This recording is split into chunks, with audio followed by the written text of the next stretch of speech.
Story की शुरुआत में हमें बताया जाता है कि 300 साल पहले स्वर्ग के द्वार खुलने लगे और दुनिया भर में अनगिनत सीक्रेट किंगडम्स और डंजन्स प्रकट होने लगे। उनके साथ ही पृथ्वी पर कई शक्तिशाली डीमंस भी उतर आए। उन्होंने मानवता के लिए अपोकलिप्स यानी महाविनाश की घोषणा कर दी। शुरुआती अराजकता और तबाही के बाद अवेकेंड लोग सामने आए। इन लोगों को जॉब चेंजर्स कहा जाता था। उनके पास ऐसी विशेष शक्तियां थीं जिनकी मदद से वे मॉन्स्टर्स का मुकाबला कर सकते थे। इन्हीं जॉब चेंजर्स ने मानवता को विनाश के कगार से बचाया। मॉन्स्टर्स से लड़ने के लिए जॉब चेंजर्स लगातार सीक्रेट किंगडम्स की खोज करते रहे ताकि उन्हें धन, खजाने और दुर्लभ सामग्री मिल सके। धीरे धीरे सभी देशों ने जॉब चेंजर्स को तैयार करने पर पूरा ध्यान देना शुरू कर दिया। हर व्यक्ति को 18 साल की उम्र में अवेकनिंग सेरेमनी से गुजरना पड़ता था और आखिरकार वह दिन आ गया। आज उन छात्रों का अवेकनिंग डे था जो 18 साल के हो चुके थे। क्लास जागृत करने के लिए एक जादुई नीले क्रिस्टल को छूना पड़ता था। एक एक करके छात्र क्रिस्टल को छूने लगे।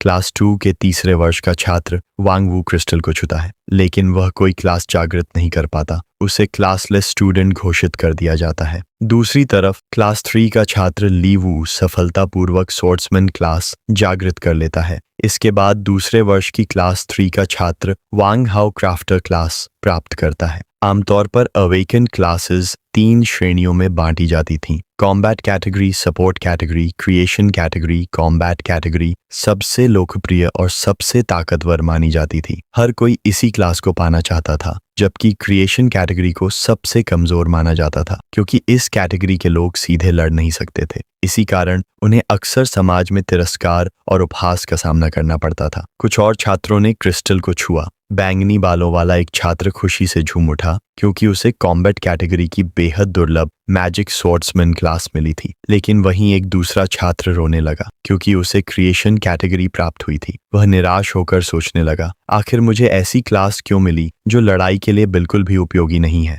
अवेकनिंग सेरेमनी पूरी होने के बाद क्लासेस की रैंक भी घोषित की गई। आमतौर पर रैंक 4 प्रकार की होती थी: common rank, rare rank, secret rank, divine rank. इनमें डिवाइन रैंक सबसे दुर्लभ मानी जाती थी। ऐसी रैंक 100 वर्षों में केवल एक बार देखने को मिलती थी। अब बारी थी हमारे नायक जोंगचेन की। पूरा मैदान शांत हो गया। जोंगचेन आगे बढ़ा और क्रिस्टल को छुआ। जैसे ही उसकी उंगलियां क्रिस्टल से टकराईं, क्रिस्टल से तेज रोशनी फूट पड़ी। पूरे हॉल में चमक फैल गई। यह देखकर सभी छात्र हैरान रह गए। एक भूरे बालों वाला लड़का तुरंत चिल्लाया, वह एकेडमी का प्रोडिजी है। दूसरा छात्र बोला, यह डिवाइन अवेकनिंग का संकेत है। सभी की निगाहें जोंगचेन पर टिक गईं और तभी उसके हाथ में मौजूद क्रिस्टल पहले से भी अधिक चमकने लगा। ऐसा लग रहा था मानो कोई अभूतपूर्व क्लास जागृत होने वाली हो और अगले ही पल पूरा अवेकनिंग हॉल उस रहस्यमयी रोशनी से भर गया। क्रिस्टल से निकलने वाली रोशनी और भी तेज होती गई। वह प्रकाश सीधे आसमान की ओर बढ़ने लगा।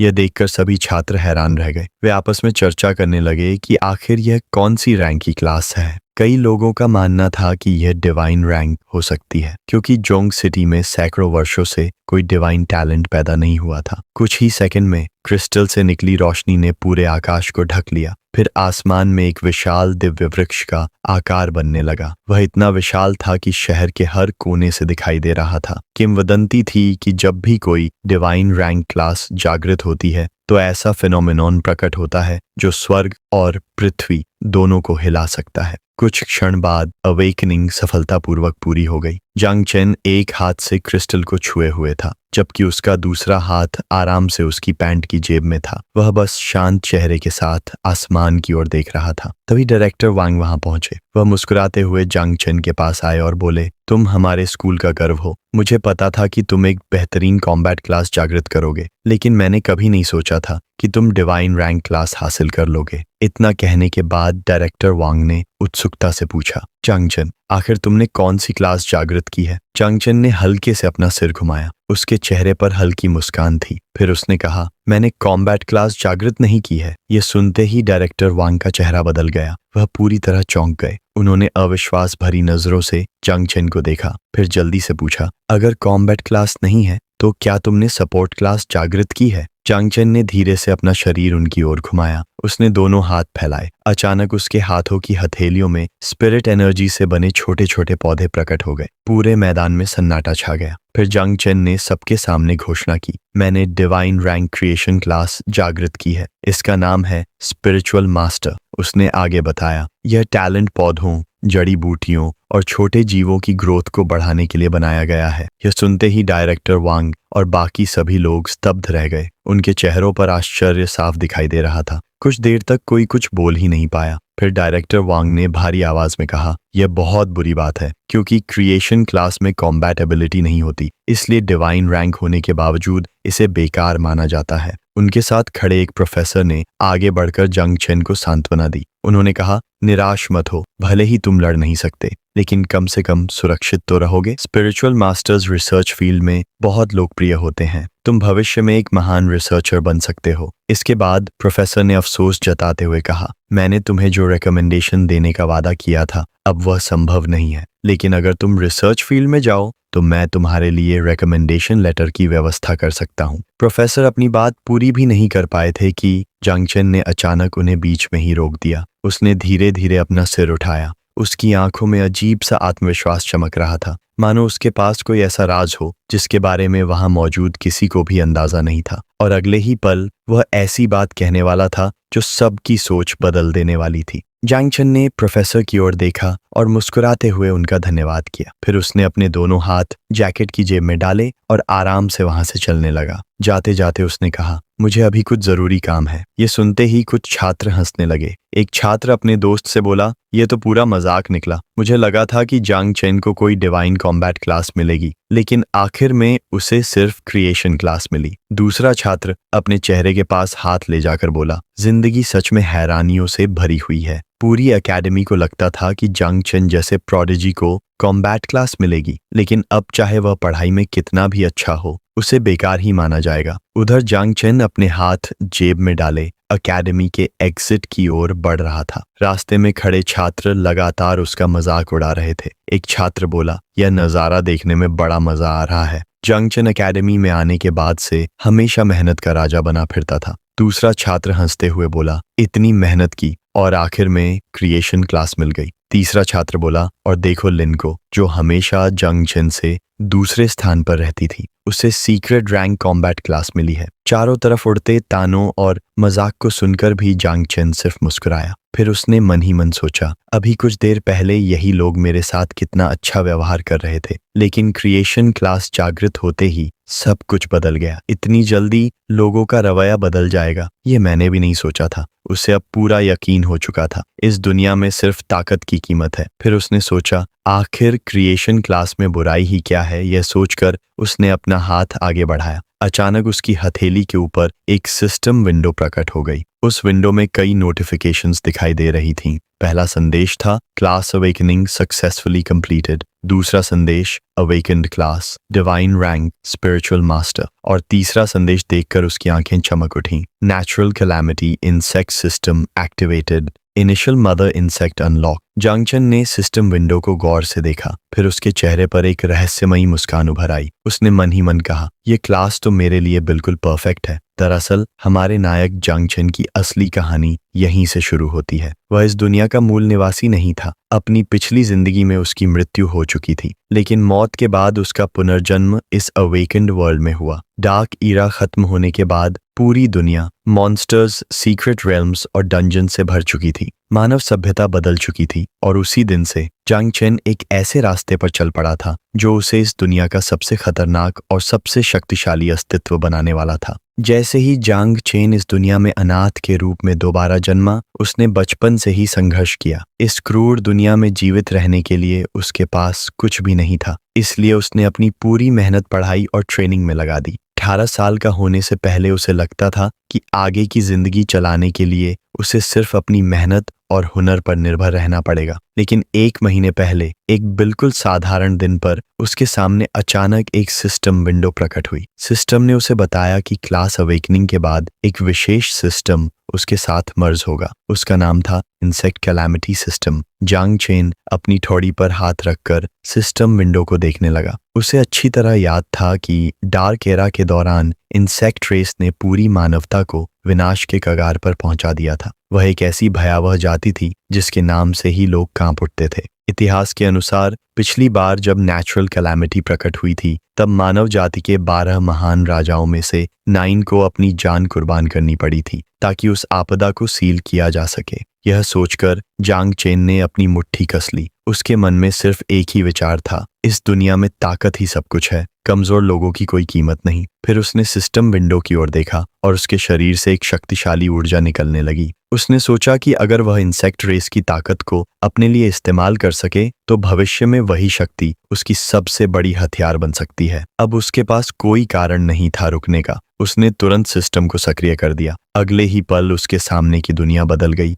और वह सीधे सिस्टम के अंदर टेलीपोर्ट हो गया। चारों तरफ एक अजीब और रहस्यमय स्थान था। जांग चेन इधर उधर देखने लगा। वह थोड़ा भ्रमित था। उसने आगे देखा और अपनी आंखों को ढकने के लिए हाथ माथे पर रखा। कुछ क्षण बाद उसे एहसास हुआ कि यह उसकी अपनी सी ऑफ कॉन्शियसनेस थी। लेकिन उसके सामने जो चीज खड़ी थी उसे देखकर वह चौंक गया। एक विशाल स्पिरिचुअल ट्री, इतना बड़ा कि उसकी शाखाएं आसमान तक फैली हुई थीं। जांग चेन हैरान होकर बोला, क्या यही मेरी डिवाइन टैलेंट है? उसे बिल्कुल उम्मीद नहीं थी कि उसका टैलेंट किसी पेड़ के रूप में होगा। तभी उसके सामने कई नई सिस्टम विंडो खुल गईं। सिस्टम ने उसकी क्लास की विशेष क्षमताओं का परिचय देना शुरू किया। पहली क्षमता थी एवोल्यूशन ऑफ ऑल थिंग्स। इस शक्ति को इस्तेमाल करने के लिए बलिदान यानी सैक्रिफाइस की आवश्यकता होती थी। यह हर 10 दिन में केवल एक बार उपयोग की जा सकती थी और एक लक्ष्य पर सिर्फ एक बार प्रभाव डालती थी। पहला टैलेंट था फ्रूट्स ऑफ ऑल थिंग्स। इस क्षमता की मदद से जांग चेन किसी भी फल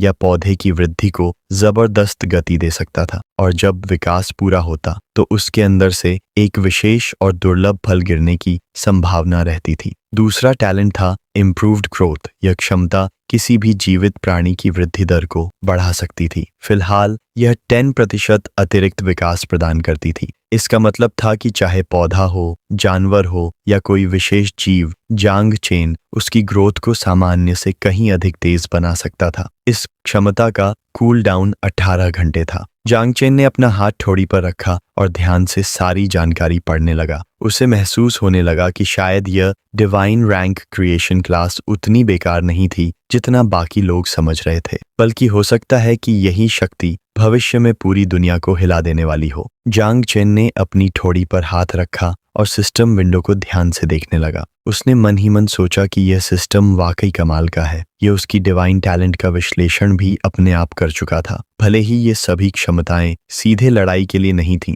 लेकिन हर एक क्षमता उसके इंसेक्ट कैलामिटी सिस्टम के साथ मिलकर बेहद खतरनाक साबित हो सकती थी। इसी दौरान उसके सामने एक नई सिस्टम विंडो प्रकट हुई। सिस्टम ने पूछा, क्या आप मदर इंसेक्ट को समन करना चाहते हैं? जांग चेन ने बिना एक पल गंवाए आदेश दिया, समन शुरू करो। जैसे ही आदेश मिला, जमीन के नीचे से एक भयावह और अंधेरी ऊर्जा निकलने लगी। पूरा स्थान काले धुएं और विनाशकारी आभा से भर गया और नोटिफिकेशन सामने आया, mother insect summoning process started. Zhang Chen उस ऊर्जा को घूरते हुए सोचने लगा कि सिर्फ उसकी मौजूदगी ही इतनी डरावनी है। कुछ सेकंड बाद अचानक सिस्टम की आवाज गूंजी, natural calamity rank mother insect 9 wings of miasma successfully summoned. अगले ही पल अंधकार के बीच से एक विशाल काय जीव प्रकट हुआ। उसका आकार इतना बड़ा था कि वह किसी पहाड़ जैसा दिखाई दे रहा था। उसके 9 विशाल पंख थे जो काले धुएं से ढके हुए थे। जांग चेन अनजाने में कई कदम पीछे हट गया। उसकी आंखों में हैरानी साफ दिखाई दे रही थी। तभी उस जीव का स्टेटस विंडो सामने आ गया। नाम 9 विंग्स ऑफ मायास्मा, उपाधि सॉवरेन ऑफ डेथ, मूल स्थान एबिस, विवरण एक समय यह नेचुरल कैलामिटी के रूप में जानी जाती थी। इसने ऐसी तबाही मचाई थी जो प्राकृतिक आपदा से भी भयानक थी। तीसरे युग के दौरान यह रहस्यमय तरीके से गायब हो गई थी। डिवाउरिंग प्रोग्रेस 0 टेम्पटेंट अफिनिटी विद जांग चेन। 100 ईस्वी अगली पीढ़ी के कीड़ों को जन्म देने और नई क्षमताएं अनलॉक करने के लिए इसे डिवाउरिंग शुरू करनी होगी। विशालकाय मदर इंसेक्ट धीरे धीरे जांग चेन के सामने आई। उसे देखकर जांग चेन और भी हैरान हो गया। वह सोचने लगा, इतनी बड़ी चीज आखिर हो कैसे सकती है। तभी वह विशाल जीव अचानक झुक गया और सम्मान से बोला, मास्टर। फिर उसने अपना परिचय दिया। मेरा नाम लिटिल नाइन है। उसकी आवाज में सम्मान था। इसके बाद उसने मासूमियत से कहा, मुझे बहुत भूख लगी है, मैं फियर्स बीस्ट खाना चाहती हूँ। तभी सिस्टम ने एक और सूचना दी, mother insect growth rate increased by 10%। वो अपने टैलेंट की सहायता से इस लक्ष्य को और भी मजबूत बना सकते हैं। पहला एनहांसमेंट बिना किसी सैक्रिफाइस के किया जा सकता है। जांग चेन ने यह पढ़कर हल्की मुस्कान दी। उसने सोचा, अगर पहली बार किसी सैक्रिफाइस की जरूरत ही नहीं है तो फिर इंतजार किस बात का। उसने तुरंत आदेश दिया, सिस्टम मदर इंसेक्ट को अपग्रेड करो। आदेश मिलते ही लिटिल नाइन का विशाल शरीर चमकने लगा। उसके 9 पंखों से काली और बैंगनी ऊर्जा निकलने लगी। पूरा कॉन्शियसनेस स्पेस कांप उठा। आसमान में बिजली चमकने लगी और एक भयानक शक्ति उसके शरीर के अंदर जमा होने लगी। मदर इंसेक्ट का एवोल्यूशन शुरू हो चुका था और जांग चेन समझ गया कि उसकी असली ताकत की शुरुआत अब होने वाली है। मदर इंसेक्ट का शरीर अचानक एक शक्तिशाली हरी रोशनी में लिपट गया। जांग चेन ध्यान से यह सब देख रहा था। उसने सोचा कि लिटिल नाइन को लेवल बढ़ाने के लिए लगातार डिवावर करना होगा, इसलिए उसे संतुष्ट करना बिल्कुल आसान नहीं होगा। धीरे धीरे मदर इंसेक्ट के शरीर से एक भयानक आभा निकलने लगी।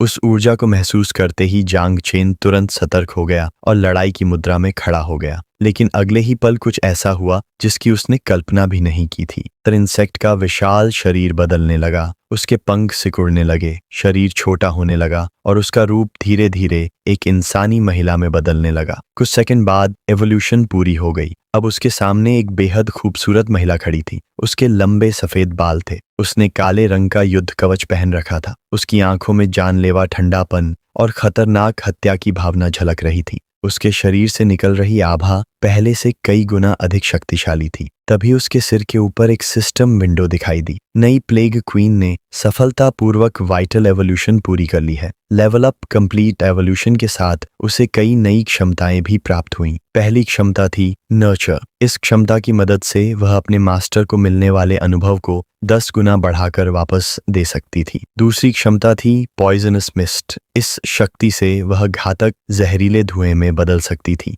जो अपने रास्ते में आने वाली हर चीज को नष्ट और गलाकर खत्म कर देता था। तीसरी क्षमता थी कम्युनियन। यह क्षमता उसके मास्टर की सभी क्षमताओं को 20% तक बढ़ा सकती थी। इन नई शक्तियों को देखकर जांग चेन हैरान रह गया, लेकिन इससे पहले कि वह कुछ समझ पाता, लिटिल नाइन अचानक उसकी ओर दौड़ी और सीधे उस पर छलांग लगाकर उसे गले लगा लिया। खुशी से उसने कहा, मास्टर, लिटिल नाइन अब और भी मजबूत हो गई है। जांग चेन पूरी तरह उलझ गया। उसे समझ नहीं आ रहा था कि आखिर यह सब क्या हो रहा है। जब उसने उसकी ओर देखा तो उसका चेहरा हल्का लाल पड़ गया, क्योंकि अब उसके सामने कोई विशाल राक्षसी कीड़ा नहीं था, बल्कि एक सुंदर युवती खड़ी थी। कुछ देर बाद लिटिल नाइन ने उसे छोड़ दिया। जांग चेन ने मुस्कुराते हुए उसके सिर पर हाथ फेरना शुरू किया। लिटिल नाइन ने तुरंत आंखें बंद कर लीं। उसने दोनों हाथों की मुट्ठियां कस लीं और खुशी से मुस्कुराने लगी। फिर उसने मासूम आवाज में कहा, मास्टर, लिटिल नाइन को भूख लगी है, मुझे फ्लैश और ब्लड खाना है। उसी समय उसके ऊपर एक और स्टेटस विंडो दिखाई दी। नाम 9 विंग्स ऑफ माइज्मा। उपाधि क्वीन ऑफ प्लेग। विशेष क्षमताएं poison mist, feed, fury, united, devouring value 0। श्रव सिस्टम के अनुसार जब डिवॉरिंग वैल्यू पूरी तरह भर जाएगी तब लिटिल नाइन अपनी संतानों यानी ऑफस्प्रिंग को जन्म दे सकेगी। इसके अलावा उसके पास 2 पैसिव एबिलिटीज भी थीं, एक्सपीरियंस रिटर्न, एट्रीब्यूट एनहांसमेंट। जांग चेन उसके सिर पर हाथ फेरते हुए उसकी जानकारी पढ़ने लगा। जल्द ही उसके चेहरे पर संतुष्टि भरी मुस्कान उभर आई। उसे एहसास हो गया कि स्पिरिचुअल मास्टर टैलेंट केवल पौधों और जीवों की वृद्धि ही नहीं बढ़ाता, यह लिटिल नाइन की डिवॉरिंग स्पीड और एक्सपीरियंस ग्रोथ को भी तेज कर सकता है। मतलब लिटिल नाइन जितनी तेजी से मजबूत होगी, जांग चेन भी उतनी ही तेजी से शक्तिशाली बनता जाएगा। और सबसे महत्वपूर्ण बात यह थी कि इंसेक्ट रेस की पूरी ताकत अब उसके नियंत्रण में आने वाली थी। जांग चेन को महसूस होने लगा कि उसकी डिवाइन रैंक क्रिएशन क्लास शायद दुनिया की सबसे खतरनाक क्लास बनने वाली है। जांग चेन ने लिटिल नाइन की स्टेटस विंडो को ध्यान से देखा और उसके चेहरे पर मुस्कान फैल गई। मदर इंसेक्ट न केवल उसकी एक्सपीरियंस ग्रोथ को बढ़ा सकती थी, बल्कि उसके सभी एट्रीब्यूट्स को भी 20% तक बढ़ाने की क्षमता रखती थी। उसने तुरंत महसूस किया कि उसकी divine rank, spiritual master class और इंसेक्ट कैलामिटी सिस्टम एक दूसरे के लिए ही बने हैं। यह एक परफेक्ट कॉम्बिनेशन था अब उसे किसी कॉम्बैट क्लास की जरूरत नहीं थी। जांग चेन ने दोनों हाथ फैलाए। अगले ही पल उसकी हथेलियों से अनगिनत छोटे छोटे कीड़े बाहर निकलने लगे। वे उसके चारों ओर मंडराने लगे। यह दृश्य देखकर उसकी आंखों में उत्साह चमक उठा। उसने सोचा कि अगर वह लगातार शिकार करता रहा और दुश्मनों को डिवावर कराता रहा तो बहुत जल्द उसके पास कीड़ों की एक विशाल सेना होगी। उसकी ताकत कल्पना से भी परे पहुंच जाएगी। इसके बाद उसकी नजर फिर से उस विशाल स्पिरिचुअल ट्री पर पड़ी। वह सिस्टम द्वारा बताई गई बातों के बारे में सोचने लगा। इंसेक्ट्स, अबिस, नेचुरल कैलामिटी, इन सभी शब्दों को जोड़ने पर एक ही निष्कर्ष निकलता था। यह शक्ति बेहद खतरनाक थी। सिस्टम ने सारी जानकारी अभी तक नहीं दी थी,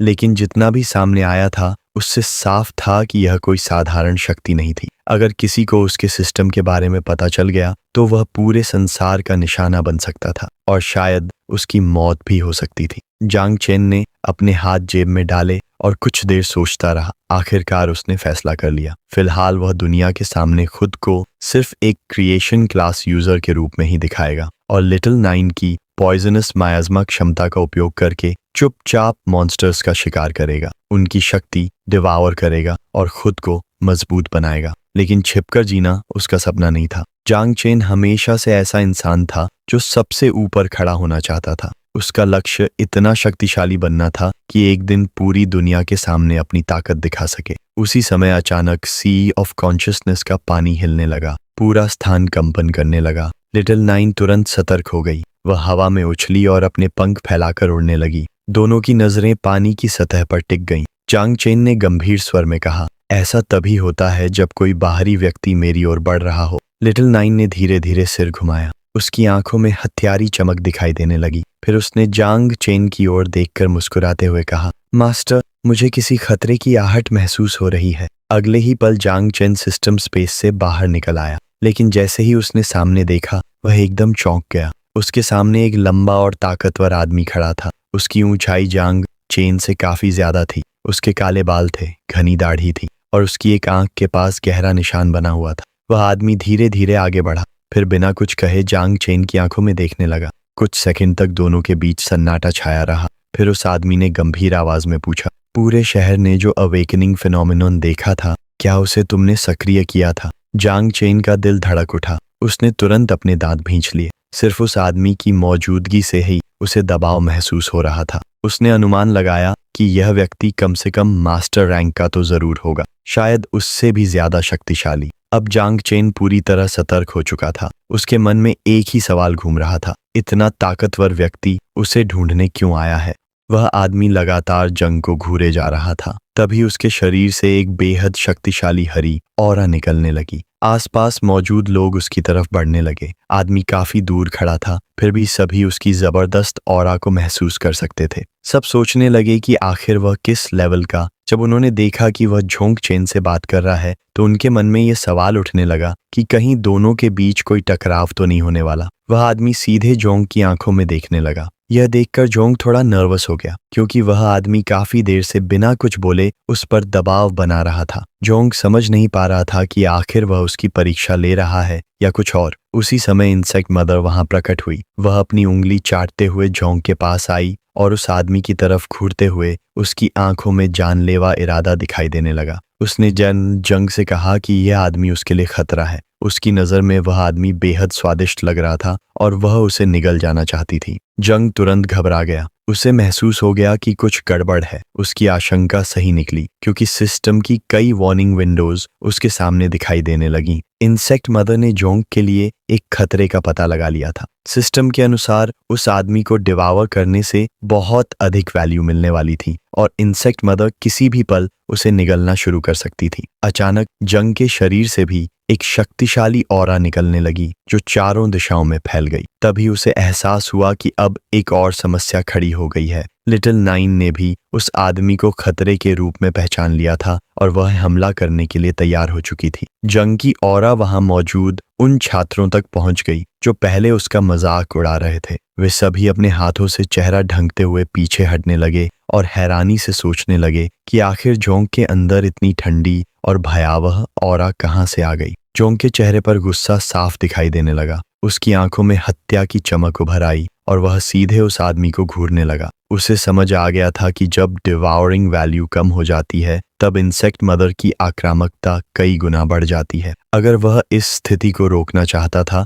तो उसे जल्द से जल्द कुछ मॉन्स्टर्स ढूंढकर लिटिल नाइन को डिवाउर करवाना होगा। दूसरी ओर जोंग से निकल रही शक्तिशाली ऑरा को देखकर वह आदमी केवल मुस्कुराने लगा। उसकी मुस्कान देखकर जंग को तुरंत समझ आ गया कि वह असल में उसकी ताकत को परखना चाहता था, लेकिन अनजाने में उसने इंसेक्ट मदर को सक्रिय कर दिया। अच्छी बात यह थी कि जोंग अभी भी इंसेक्ट मदर को नियंत्रित करने में सक्षम था। बिना समय गंवाए उसने तुरंत उसे दबा दिया। तभी एक सिस्टम विंडो उसके सामने प्रकट हुई। उसने अस्थायी रूप से इंसेक्ट मदर को सप्रेस कर दिया था, लेकिन उसकी डिवाउरिंग वैल्यू अभी भी बहुत कम थी। अगर वह दोबारा ऐसी स्थिति नहीं चाहता था तो उसे जल्द से जल्द इंसेक्ट मदर की डिवाउरिंग और ब्रीडिंग शुरू करनी होगी। वह आदमी अपने दोनों हाथ जैकेट की जेब में डाले खड़ा रहा और जोंग को ध्यान से देखता रहा। आखिरकार उसने मुस्कुराते हुए उसकी तारीफ की। हालांकि जोंग ने अभी अभी अपना अवेकनिंग पूरा किया था, फिर भी उसकी ताकत सामान्य अवेकन से कहीं अधिक थी।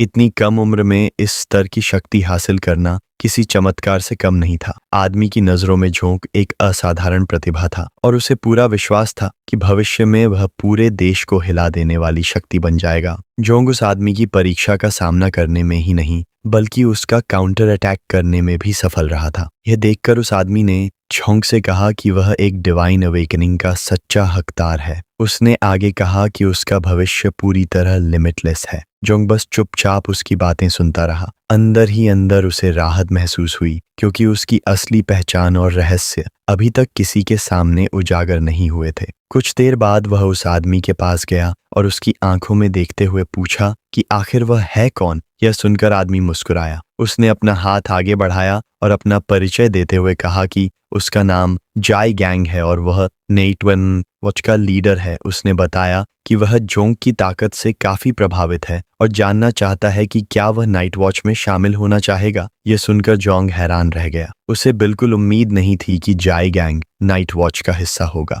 नाइट वॉच एक विशेष ऑर्गेनाइजेशन थी जिसे ग्रेट सिया द्वारा डीमंस और बीस्ट हॉर्ड्स का सामना करने की जिम्मेदारी सौंपी गई थी। जब भी कहीं बीस्ट वेव आती या कोई नया सीक्रेट रेल्म अथवा डंजन प्रकट होता, नाइट वॉच हमेशा सबसे पहले वहां पहुंचकर जांच करती या सीधे खतरे का सफाया कर देती। लेकिन लगातार फ्रंट लाइंस पर लड़ने की वजह से नाइट वॉच के सदस्यों की मॉर्टैलिटी रेट बेहद अधिक थी। इसी कारण ज्यादातर लोग इस ऑर्गेनाइजेशन से दूर रहना पसंद करते थे। हालांकि जोंग के लिए स्थिति बिल्कुल अलग थी। इंसेक्ट मदर को लगातार मॉन्स्टर्स के फ्लैश और ब्लड को डिवावर करना पड़ता था ताकि वह डिवावरिंग वैल्यू इकट्ठा कर सके और नए ऑफस्प्रिंग पैदा कर सके। इस समय जोंग को बड़े पैमाने पर मॉन्स्टर्स का सामना करने का अवसर चाहिए था। एक बार डिवावरिंग वैल्यू पूरी हो जाती तो इंसेक्ट मदर रिप्रोडक्शन शुरू कर देती और तब वह कितना बड़ा हंगामा खड़ा करेगी इसका अंदाजा किसी को नहीं था। इसी वजह से वाइल्ड नेचर उसके लिए सबसे उपयुक्त स्थान था। अगर जोंग नाइट वॉच में शामिल हो जाता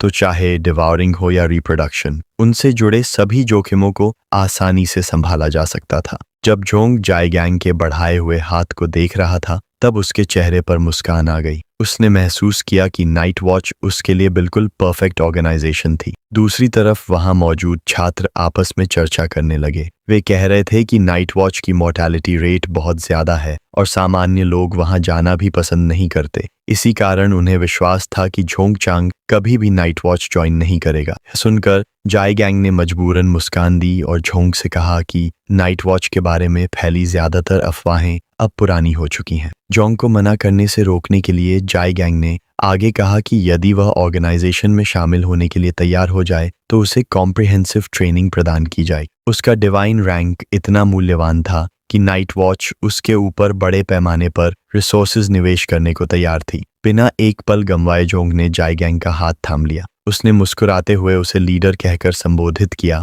और बताया कि अब किसी अतिरिक्त एक्सप्लेनेशन की आवश्यकता नहीं है। इसके बाद जोंग सीधे जाई गैंग की आंखों में देखने लगा और गंभीर स्वर में बोला कि यदि उन्हें दुनिया में संतुलन बहाल करना है और आने वाले खतरों का सामना करना है तो उसे जल्द से जल्द अब तो मजबूत बनना होगा। और इसी के साथ जोंग ने आधिकारिक रूप से नाइट वॉच में शामिल होने का फैसला कर लिया। जोंग ने दृढ़ आवाज में कहा कि नाइट वॉच की ग्लोरी को वापस लाना उनकी जनरेशन की जिम्मेदारी है और उन्हें अपने ड्यूटी से कभी पीछे नहीं हटना चाहिए। यह कहने के बाद उसने जायगैंग को बताया कि वह नाइट वॉच ज्वाइन करने के लिए पूरी तरह तैयार है। यह सुनते ही जायगैंग कुछ पल के लिए उलझन में पड़ गया। उसे बिल्कुल भी अंदाजा नहीं था कि जोंग के मन में कुछ और ही योजना चल रही है। असल में जोंग नाइट वॉच की मदद से इंसेक्ट ब्रीडिंग करना चाहता था। जायगैंग हैरान रह गया और उसने तुरंत पूछा कि क्या वह सच कह रहा है, लेकिन जोंग जवाब दे पाता उससे पहले ही मदर इंसेक्ट अचानक उसके सामने प्रकट हो गई। उसके सामने लगातार सिस्टम नोटिफिकेशन विंडोज दिखाई देने लगी। मदर इंसेक्ट बेहद फ्यूरियस थी। उसने नाराज होकर जोंग से कहा कि उसे यह फैसला बिल्कुल पसंद नहीं आया क्योंकि वह उस आदमी को खा जाना चाहती थी। यह कहने के बाद वह लगातार शिकायत करने लगी कि उसे बहुत भूख लगी है। उसकी बातें सुनकर जोंग घबरा गया। उसने अपनी आंखें बंद की और ये जायगैंग से कहा कि वह जो कुछ भी कह रहा है वह बिल्कुल सच है। इसके बाद उसने यह कहकर वहां से जाने की अनुमति मांगी कि उसे एक बेहद महत्वपूर्ण टास्क पूरा करना है। वह धीरे धीरे जायगैंग से दूर जाने लगा। कुछ दूरी पर पहुंचकर उसने हल्का सा सिर घुमाया, हाथ हिलाकर विदा कहा और बताया कि 3 दिनों बाद वह समय पर नाइट वॉच हेडक्वार्टर्स पहुंच जाएगा। जायगैंग बस उसे जाता हुआ देखता रहा और चुपचाप खड़ा रहा। उसे लग रहा था कि जोंग को मनाना काफी मुश्किल होगा, लेकिन उसने कभी नहीं सोचा था कि सब कुछ इतनी आसानी से हो जाएगा। तभी उसे एहसास हुआ कि वह एक बेहद जरूरी बात पूछना ही भूल गया है। वह यह जानना भूल गया था कि जोंग का हिडन प्रोफेशन आखिर क्या है। उसी समय आसमान से 2 आदमी नीचे गिरे और जायगैंग के पास आकर उतरे। उनमें से एक मार्शल आर्ट्स एकेडमी का 8th एल्डर था। जायगैंग ने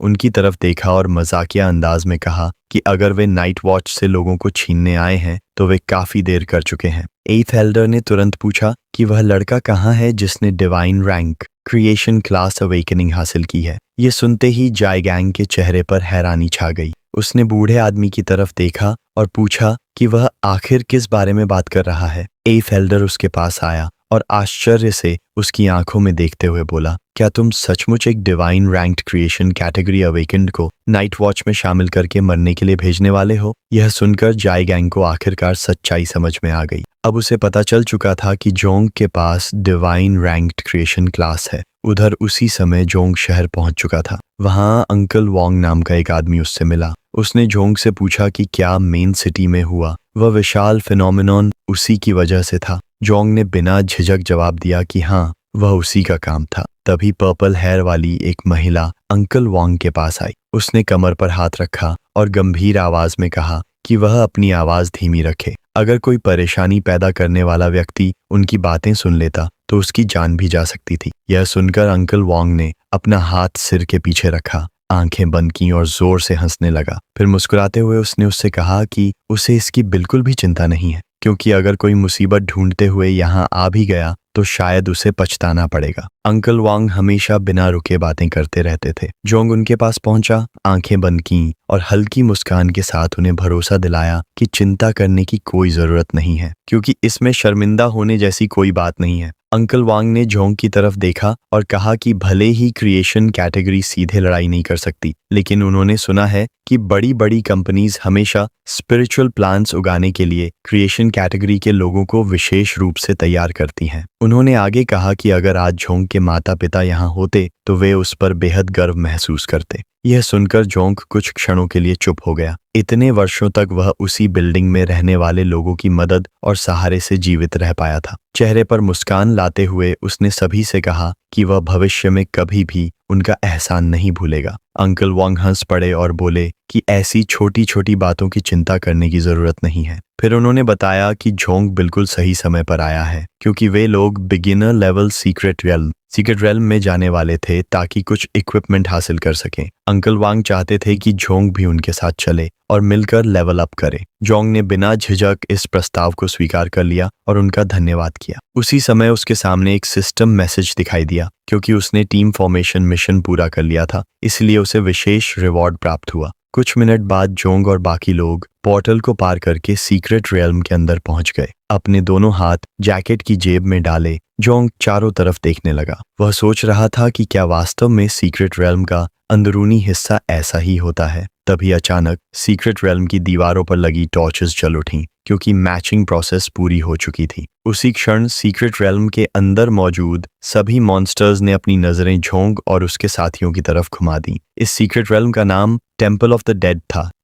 एक ट्रैंक सीक्रेट रेल्म था और फिलहाल पूरी तरह खुल चुका था। इस सीक्रेट रेल्म की खास बात यह थी कि यहाँ से आइटम्स और इक्विपमेंट का 100% ड्रॉप रेट गारंटीड था। एक्सपीरियंस पॉइंट्स का हिसाब सीक्रेट रेल्म पूरा होने के बाद लगाया जाना था। अगर कोई बीच में ही सीक्रेट रेल्म छोड़ देता तो उसे एक्सपीरियंस और इक्विपमेंट दोनों से हाथ धोना पड़ता। यह सुनकर अंकल वांग थोड़ा घबरा गए। उन्हें एहसास हो गया था कि उनके सामने मौजूद मॉन्स्टर्स साधारण जीव नहीं बल्कि अनडेड सोल्जर्स थे। उन्होंने सोचना शुरू कर दिया कि आखिर सीक्रेट रेल्म सिस्टम ने उन्हें इतने खतरनाक डंजन के साथ मैच क्यों किया। दूसरी ओर जोंग भी उन अनडेड सोल्जर्स को ध्यान से देख रहा था। उसे तुरंत समझ आ गया कि इस सीक्रेट रेल्म को पार करना बिल्कुल आसान नहीं होने वाला। तभी पर्पल हेयर वाली लड़की उनके पास आई। उसने अंकल वोंग को समझाया कि क्योंकि जोंग एक डिवाइन रैंक्ड अवेकेंड है, इसलिए सेलेस्टियल सिस्टम ने उन्हें सामान्य से कहीं अधिक कठिन सीक्रेट रेल्म सौंपा है। यह सुनकर अंकल वोंग ने हल्का सा सिर घुमाया और उसे याद दिलाया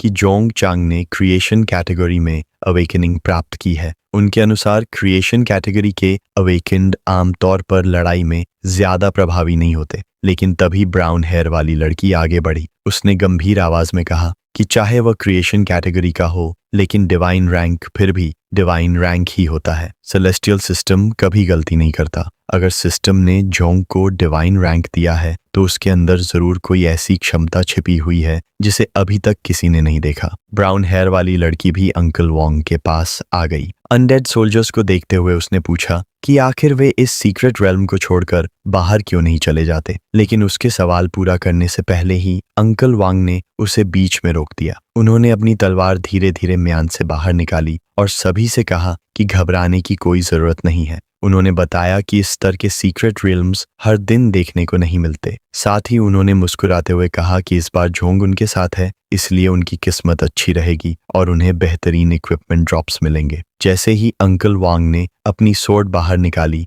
आसपास खड़े अनडेड सोल्जर्स क्रोध से भर उठे। अंकल वांग ने अपनी गति बढ़ाई और मॉन्स्टर्स की तरफ दौड़ते हुए जोंग से कहा कि वह थोड़ा पीछे हट जाए। उनके अनुसार ये अनडेड सोल्जर्स सामान्य सी रैंक मॉन्स्टर्स की तुलना में कहीं अधिक खतरनाक थे। उन्होंने जोंग को पीछे रहने का निर्देश दिया और कहा कि वे पहले डंजन के कोर की तरफ रास्ता बनाएंगे। इतना कहकर अंकल वांग ने अपनी सोर्ड घुमाई और एक अनडेड सोल्जर पर जोरदार हमला कर दिया। उनका वार सीधे मॉन्स्टर के सिर पर पड़ा। हमला करने के बाद उन्होंने पीछे मुड़कर जाई की तरफ देखा और जल्दी से अपनी टैलेंट एनहांसमेंट करने को कहा। यह सुनते ही जाई ने दोनों हाथ जोड़ लिए और अपनी शक्ति सक्रिय कर दी। उसकी एबिलिटी के प्रभाव से अंकल वोंग की टैलेंट अस्थायी रूप से बढ़ गई। इस एनहांसमेंट की मदद से अंकल वोंग ने कुछ ही पलों में उस अनडेड सोल्जर का अंत कर दिया। जब अंकल वोंग और बाकी लोग लड़ाई में व्यस्त थे, तब जोंग दूर खड़ा सब कुछ ध्यान से देख रहा था। वह सोचने लगा कि क्या ये लोग हर दिन सिर्फ जीवित रहने के लिए मॉन्स्टर से लड़ते हैं। यह सोचते ही उसे समझ आ गया कि वे हमेशा घावों से भरे हुए घर क्यों लौटते थे।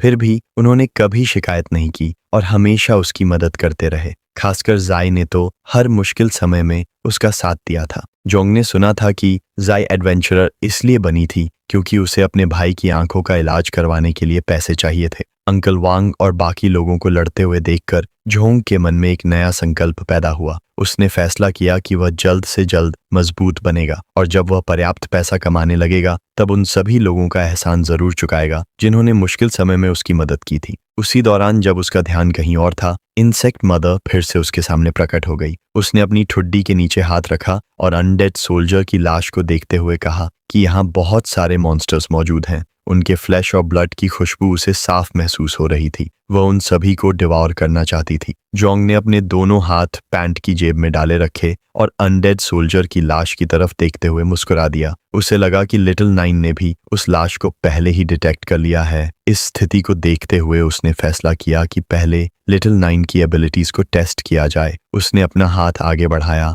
और level 1 poison barrier skill corrosion का इस्तेमाल किया। तुरंत उसकी हथेली में जहरीले धुएं की एक फॉग बनने लगी। फिर उसने लिटिल नाइन को आदेश दिया कि वह अनडेड सोल्जर की लाश को डिवावर कर ले। यह सुनकर लिटिल नाइन बेहद खुश हो गई और उसका धन्यवाद करने लगी। अगले ही पल पॉइजन फॉग धीरे धीरे आगे बढ़ने लगी और सीधे अनडेड सोल्जर की लाश की तरफ बढ़ गई। जोंग ध्यान से यह देखने लगा कि आखिर लिटिल नाइन की डिवावरिंग एबिलिटी कितनी शक्तिशाली है और इस डिवावर के बाद उसे क्या नया परिणाम मिलने वाला है। पॉइजन फॉग धीरे धीरे मॉन्स्टर कॉप्सेस की तरफ बढ़ी और उन्हें डिवावर करना शुरू कर दिया। कुछ ही सेकंड के अंदर उन मॉन्स्टर्स की लाशें गायब होने लगीं। जोंग ने ध्यान से देखा और समझ गया कि जैसे ही मॉन्स्टर कॉप्सेस जहरीली फॉग के संपर्क में आ रही थीं, वे तुरंत करोड़ होकर नष्ट हो रही थीं। यह देखकर जोंग को अब कोई शक नहीं रहा कि लिटिल नाइन की पॉइजनस फॉग बेहद शक्तिशाली है। जब लिटिल नाइन ने पहली कॉप्स को पूरी तरह डिवावर कर लिया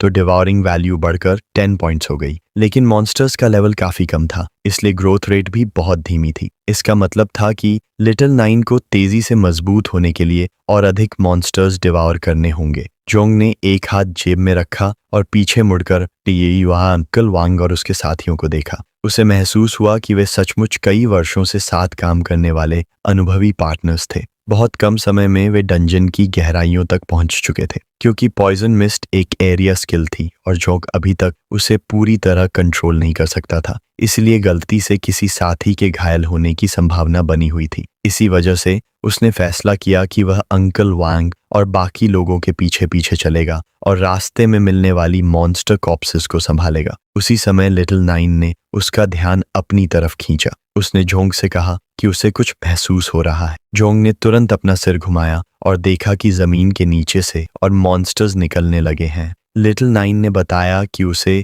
उस दिशा से ताज़ा फ्लैश और ब्लड की गंध महसूस हो रही है। वे मॉन्स्टर्स वास्तव में लेवल 10 शैडो लर्कर्स थे। उनके पास 20 points strength, 15 points agility, 10 points defence और 5 पॉइंट्स स्टैमिना थी। ये मॉन्स्टर्स शैडोज में छिपकर कमजोर टारगेट्स का शिकार करने के लिए जाने जाते थे। जोंग उन शैडो लर्कर्स को ध्यान से देखने लगा। वह सोचने लगा कि उनके नाम रेड कलर में क्यों दिखाई दे रहे हैं। फिर उसे एहसास हुआ कि ऐसा इसलिए था क्योंकि उनका लेवल उससे काफी ज्यादा था। लेकिन जब एट्रीब्यूट्स की बात आई तो स्थिति पूरी तरह अलग थी। स्किल एनहांसमेंट की वजह से शैडो लर्कर्स के सभी एट्रीब्यूट्स जोंग से कमजोर थे। उसी समय उसके सामने उसका स्टैटिस्टिक्स विंडो प्रकट हुआ। उसकी डिवारिंग वैल्यू अभी लेवल 1 पर थी। उसकी आइडेंटिटी थी लॉर्ड ऑफ इंसेक्ट। उसका ऑक्यूपेशन था डिवाइन रैंक स्पिरिचुअल मास्टर। उसके पास 3 लेवल 1 टैलेंट्स मौजूद थीं। पहली टैलेंट थी ग्रोथ ऑफ ऑल थिंग्स, दूसरी टैलेंट थी डिवाइन एवोल्यूशन और तीसरी टैलेंट थी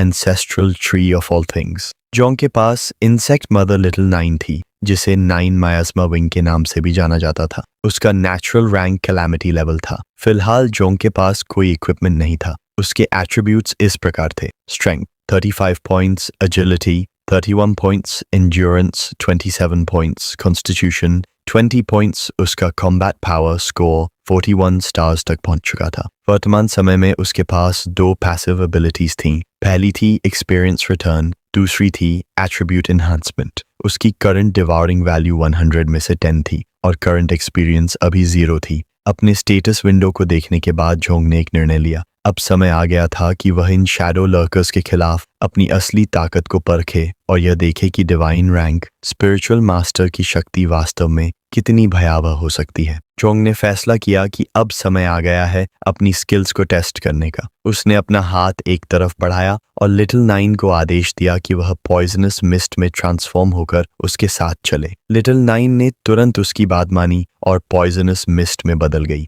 वह जहरीली धुंध धीरे धीरे जमीन से चिपकते हुए आगे बढ़ने लगी। उसी समय शैडो लर्कर मॉन्स्टर्स तेजी से जोंग की तरफ बढ़ने लगे। जोंग ने अपना हाथ चेहरे के पास लाया। उसकी हथेली से लिटिल नाइन की पॉइजनस मिस्ट लगातार निकल रही थी और वह बिना पलक झपकाए मॉन्स्टर्स को घूर रहा था। कुछ सेकंड बाद वह अचानक उनकी तरफ दौड़ पड़ा। यह देखकर शैडो लर्कर्स ने उस पर हमला करने की कोशिश की, लेकिन जोंग ने बड़ी आसानी से उनके सभी अटैक्स डॉज हमलों से बचते हुए उसने अपने हाथ से उनके शरीर को छू लिया और उसी पल पॉइजनस मिस्ट उनके अंदर प्रवेश कर गई। मॉन्स्टर्स ने तुरंत उस जगह की तरफ देखा जहां जोंग ने उन्हें छुआ था। जब उन्होंने अपने शरीर पर फैलती हुई पॉइजनस मिस्ट देखी तो वे पूरी तरह भ्रमित हो गए। जोंग शांत खड़ा उन्हें देखता रहा। फिर उसने अपना हाथ उनकी तरफ बढ़ाया मुट्ठी को कसकर बंद किया और चेहरे पर हल्की मुस्कान ला दी। उसी क्षण लिटिल नाइन की पॉइजनस मिस्ट और भी घनी हो गई। धीरे धीरे वह मॉन्स्टर्स के शरीर को कोरोड करने लगी।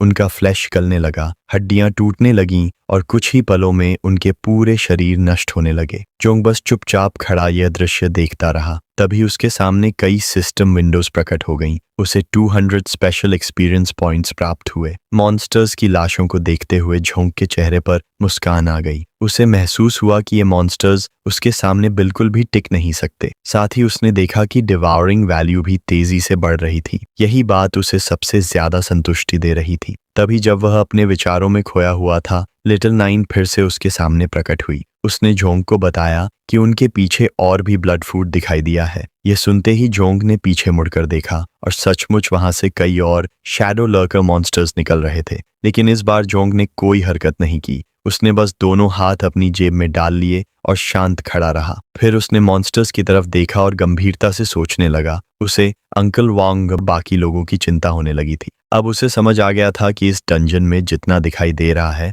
उससे कहीं ज्यादा हिडन मॉन्स्टर्स मौजूद हैं। अगर वह जल्दी नहीं पहुंचा तो अंकल वांग और बाकी लोग खतरे में पड़ सकते थे।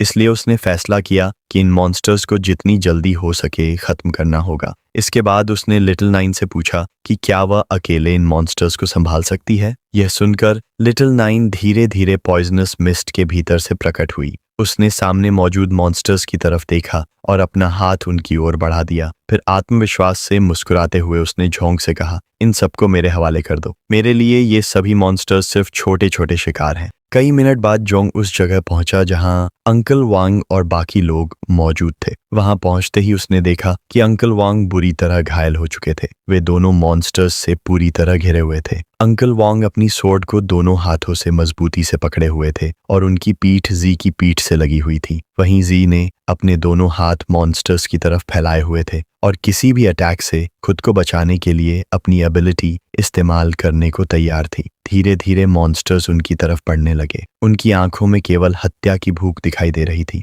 अंकल वांग के घाव से बहता हुआ ब्लड उनके चेहरे तक पहुंच रहा था। उन्होंने अपने दांत भींच लिए और मॉन्स्टर्स को घूरते हुए जेड से कहा कि हर गुजरते पल के साथ इन मॉन्स्टर्स को हराना और मुश्किल होता जा रहा है। अगर यही रफ्तार बनी रही तो उनके लिए जिंदा बचकर निकलना लगभग असंभव होगा। यह कहते हुए अंकल वांग ने अपना सिर उसकी तरफ घुमाया और उसे आदेश दिया कि वह जोंग को ढूंढे और यहाँ से तुरंत निकल जाए। ये सुनते ही जेड हैरान रह गई। उसने उनकी तरफ देखा और पूछा कि आखिर वे ऐसी बातें क्यों कर रहे हैं। लेकिन उसी समय जब अंकल वांग का ध्यान कुछ पल के लिए भटका हुआ था, एक अनडेड सोल्जर ने मौका देख लिया। वह अचानक तेजी से उनकी तरफ झपटा। उसका इरादा अंकल वांग पर सरप्राइज अटैक करने का था। अंकल वांग ने स्वॉर्ड को एक हाथ से पकड़ा हुआ था और उनकी नजर अभी भी जी पर थी। अचानक उन्हें किसी खतरनाक प्रेजेंस का एहसास हुआ। उन्होंने तुरंत अपना सिर घुमाया और जैसे ही उनकी नजर अनडेड सोल्जर पर पड़ी, उनका चेहरा बदल गया। मॉन्स्टर की स्वॉर्ड सीधे उनके सिर की तरफ पड़ रही थी।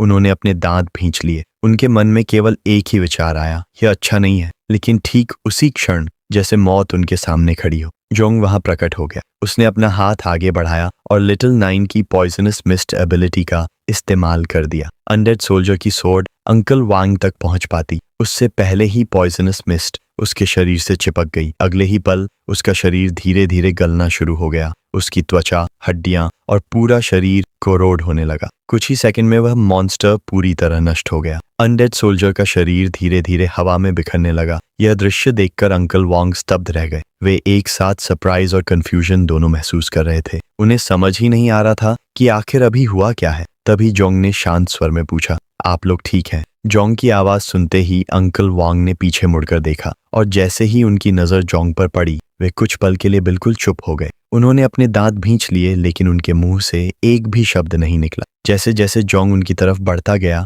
उसके चेहरे पर आत्मविश्वास साफ दिखाई दे रहा था। उसने अपना हाथ एक तरफ बढ़ाया और फिर से लिटिल नाइन की पॉइजनस मिस्ट का इस्तेमाल किया। जहरीली धुंध तेजी से फैलने लगी। जो भी अनडेड सोल्जर्स उसके संपर्क में आते, उनके शरीर तुरंत गलने लगते। एक के बाद एक मॉन्स्टर्स नष्ट होने लगे। धीरे धीरे पूरे क्षेत्र में मौजूद सभी अनडेड सोल्जर्स पॉइजनस मिस्ट की चपेट में आ गए। कुछ ही मिनटों में बैटलफील्ड का माहौल पूरी तरह बदल गया। जहां पहले मॉन्स्टर्स का आतंक छाया हुआ था, अब वहां केवल उनके बिखरे हुए अवशेष पड़े थे। जब अनडेड सोल्जर्स धीरे धीरे कोरोड होकर नष्ट हो रहे थे, तब अंकल वांग ने एक हाथ में स्वॉर्ड पकड़े हुए अपना शरीर जोंग की तरफ घुमाया। उन्होंने जोंग को घूरते हुए पूछा कि आखिर एक क्रिएशन क्लास अवेकेंड होने के बावजूद वह ऐसा कैसे कर पा रहा है। जोंग उनके सामने आकर रुक गया। उसके शरीर से एक शक्तिशाली एनर्जी निकल रही थी। उसने मुस्कुराते हुए अपना सिर अंकल वांग की तरफ घुमाया और कहा कि उसके पास एक हिडन एबिलिटी है जिसका नाम पॉइजनस मिस्ट है। यह कहने के बाद उसने फिर से अपना हाथ एक तरफ बढ़ाया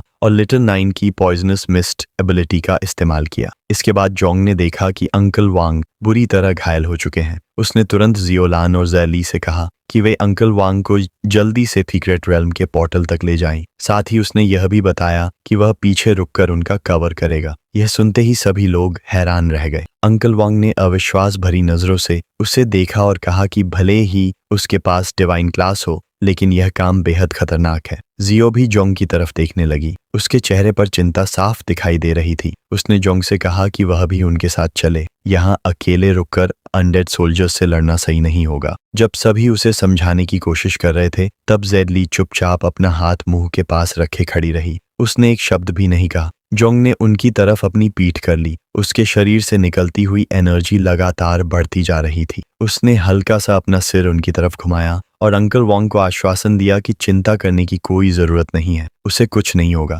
ये कहने के बाद वह पूरी तरह उनकी तरफ से मुड़ गया और मॉन्स्टर्स की तरफ बढ़ने लगा। उसी समय सिस्टम की आवाज पूरे सीक्रेट रेल्म में गूंज उठी। नोटिफिकेशन में बताया गया कि सीक्रेट रेल्म के लास्ट लेवल में मौजूद लोगों की संख्या रिक्वायरमेंट पूरी कर चुकी है, इसलिए सीक्रेट रेल्म का फाइनल ट्रायल समन किया जा रहा है। यह खबर सुनते ही सभी के चेहरे बदल गए। उधर अंकल वांग लगातार जोंग को दूर जाते हुए देख रहे थे। वे उसे रोकना चाहते थे, लेकिन जैसे ही वे कुछ कहने वाले थे, जियो ने उन्हें रोक दिया। उसने उनकी तरफ देखा और कहा कि जोंग कोई लापरवाह इंसान नहीं है। अगर उसने ऐसा फैसला लिया है तो जरूर उसके पास कोई योजना होगी, इसलिए उन्हें उस पर भरोसा करना चाहिए। काफी देर सोचने के बाद अंकल वांग ने आखिरकार जोंग पर विश्वास करने का फैसला किया। उन्होंने अपने हाथ में पकड़ी स्वॉर्ड उसकी तरफ फेंक दी और कहा कि बाद में इसे वापस करना मत भूलना। जोंग ने तुरंत हाथ बढ़ाकर स्वॉर्ड पकड़ ली, फिर मुस्कुराते हुए कहा कि चिंता मत कीजिए, वह इसे सही सलामत वापस लौटा देगा।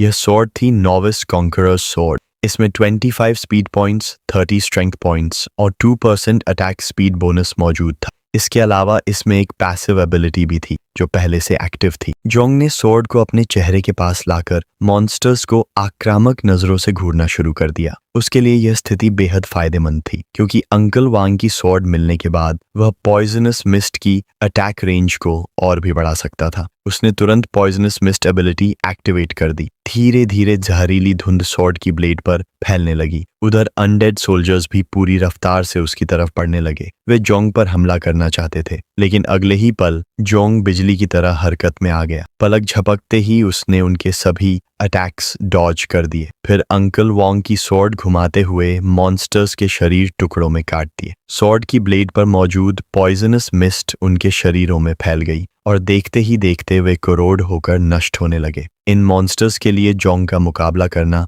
असंभव था। आखिर वह पूरे स्कूल का सबसे बेहतरीन स्वॉर्ड्समैन था। लेकिन जब जोंग अनडेड सोल्जर्स को खत्म करने में व्यस्त था, तभी एक और भी खतरनाक मॉन्स्टर उसकी तरफ बढ़ने लगा। उसकी स्पीड बाकी सभी मॉन्स्टर्स से कहीं ज्यादा थी। मॉन्स्टर ने अपनी स्वॉर्ड कसकर पकड़ ली और चुपचाप जोंग की तरफ बढ़ने लगा। उसका इरादा सरप्राइज अटैक करने का था। शुरुआत में जोंग को उसकी प्रेजेंस महसूस नहीं हुई, लेकिन जैसे ही उसने अपना सिर घुमाया, उसकी नजर उस मॉन्स्टर पर पड़ गई। मॉन्स्टर अविश्वसनीय स्पीड से उसकी तरफ आ रहा था। जोंग ने तुरंत मोमेंटम लिया और एक बड़ी जंप लगा दी। अगले ही पल मॉन्स्टर की स्वॉर्ड जमीन पर आ गिरी। धड़ाम! अटैक इतना शक्तिशाली था कि पूरी जमीन टूटकर बिखर गई। चारों तरफ पत्थरों के टुकड़े उड़ने लगे। मॉन्स्टर ने देखा कि जोंग ने उसका अटैक डॉज कर लिया है। तुरंत उसकी आंखों में मर्डरस इंटेंट भर गया। उसने स्वॉर्ड को और मजबूती से पकड़ा और जैसे ही उसने देखा कि जोंग अभी भी हवा में है,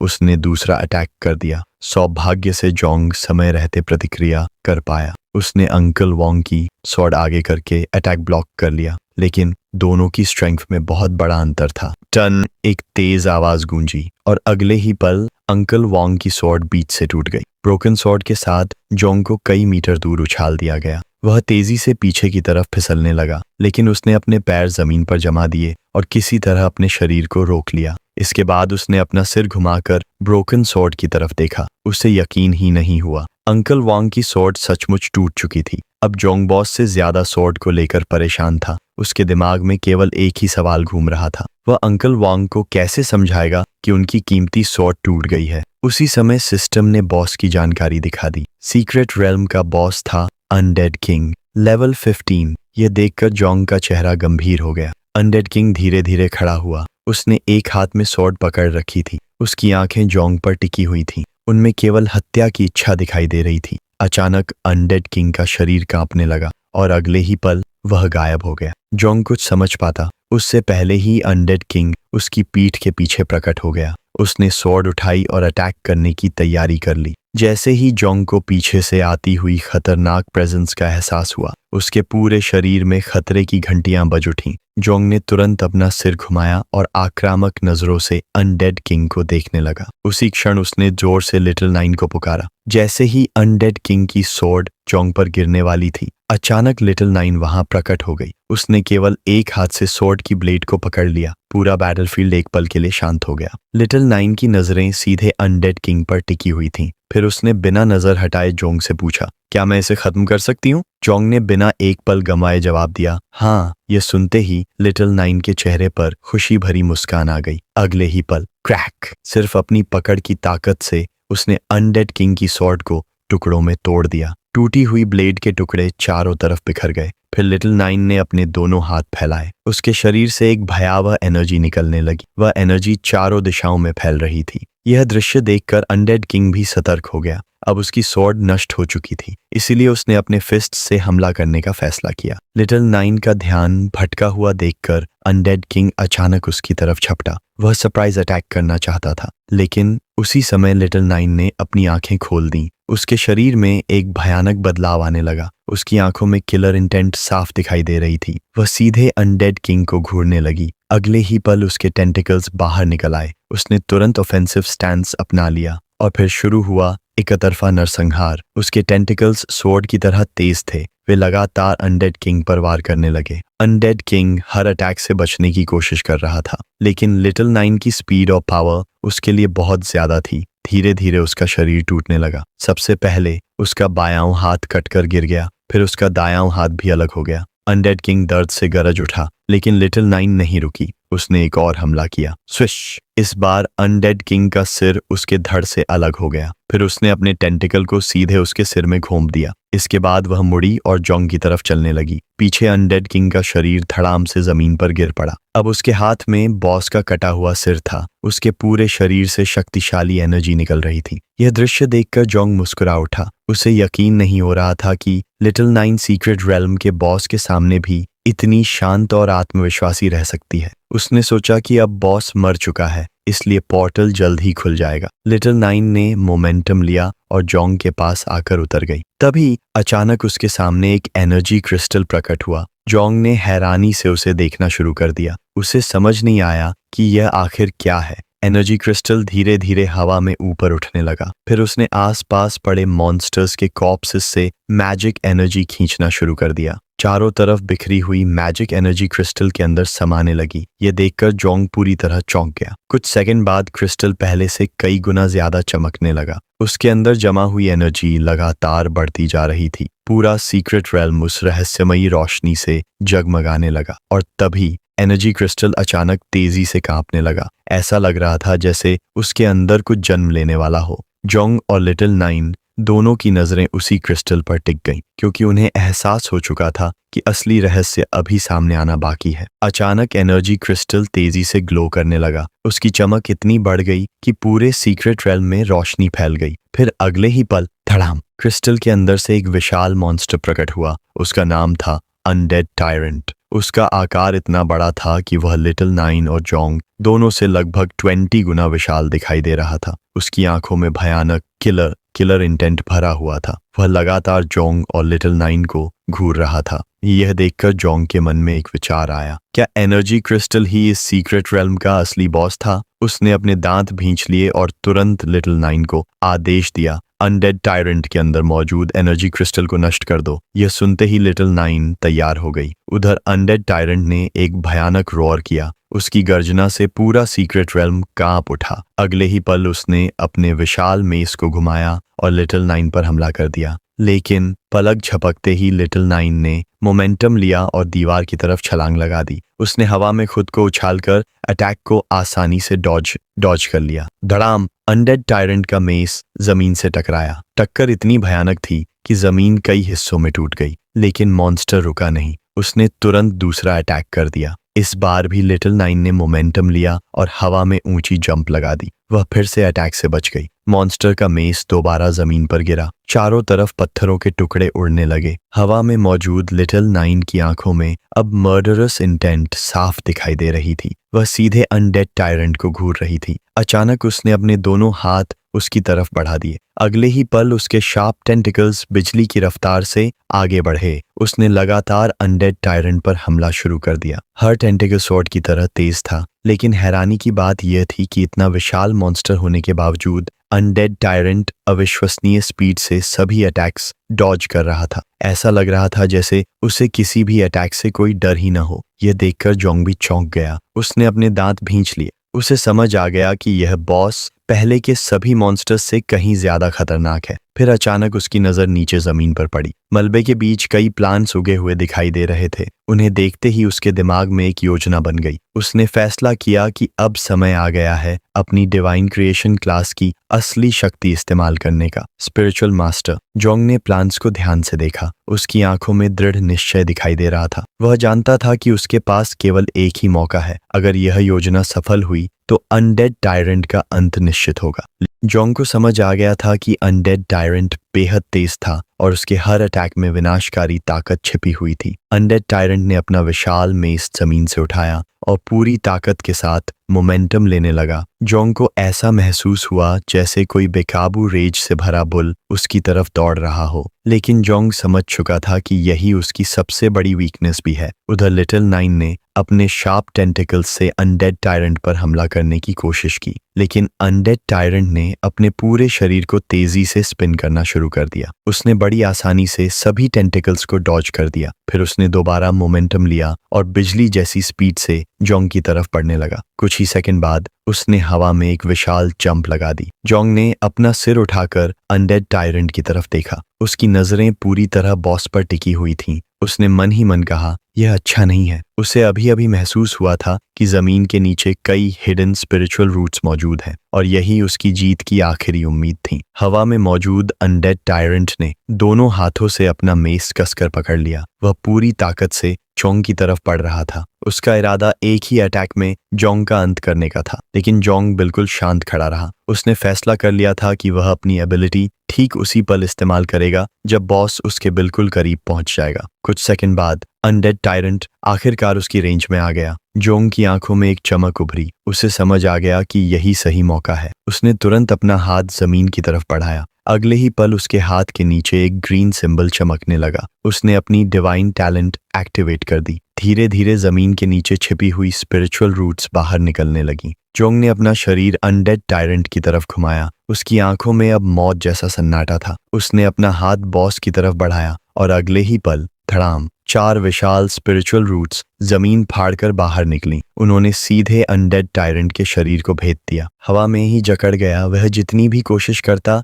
अपने शरीर को हिला तक नहीं पा रहा था। जोंग का हाथ अब भी उसकी तरफ बढ़ा हुआ था। उसके पूरे शरीर से शक्तिशाली ऑरा निकल रही थी। फिर उसने लिटिल नाइन की तरफ देखा और शांत आवाज में कहा, अब तुम्हारी बारी है। यह सुनते ही लिटिल नाइन पलक झपकते ही अनडेड टायरेंट के सामने पहुंच गई। उसने एक हाथ बॉस के सिर पर रख दिया। दूसरे हाथ के शार्प क्लॉज पूरी तरह तैयार थे। उसकी आंखों में केवल किलर इंटेंट दिखाई दे रही थी। उसने जोंग की तरफ देखकर जवाब दिया, अंडरस्टूड मास्टर। यह सुनते ही अनडेड टायरेंट का चेहरा बदल गया। उसे एहसास हो चुका था कि अब उसका अंत तय है। उसने खुद को छुड़ाने की पूरी कोशिश की, लेकिन अब बहुत देर हो चुकी थी। जैसे ही वह कोई हरकत करने वाला था, लिटिल नाइन ने मोमेंटम लिया। अपने शार्प क्लॉज और टेंटिकल्स की मदद से उसने एक ही वार किया। स्विश! अनडेड टायरेंट का विशाल शरीर बीच से 2 हिस्सों में कट गया। उसी अटैक के साथ स्पिरिचुअल रूट्स भी टूटकर बिखर गईं। कुछ ही सेकंड में अनडेड टायरेंट का विशाल कॉर्प्स जोरदार धमाके के साथ जमीन पर गिर पड़ा। पूरा सीक्रेट रेल्म उस धमाके से कांप उठा। जोंग अब भी अपना हाथ आगे बढ़ाए खड़ा था। उसने गहरी सांस ली और अनडेड टायरेंट के निर्जीव शरीर को देखते हुए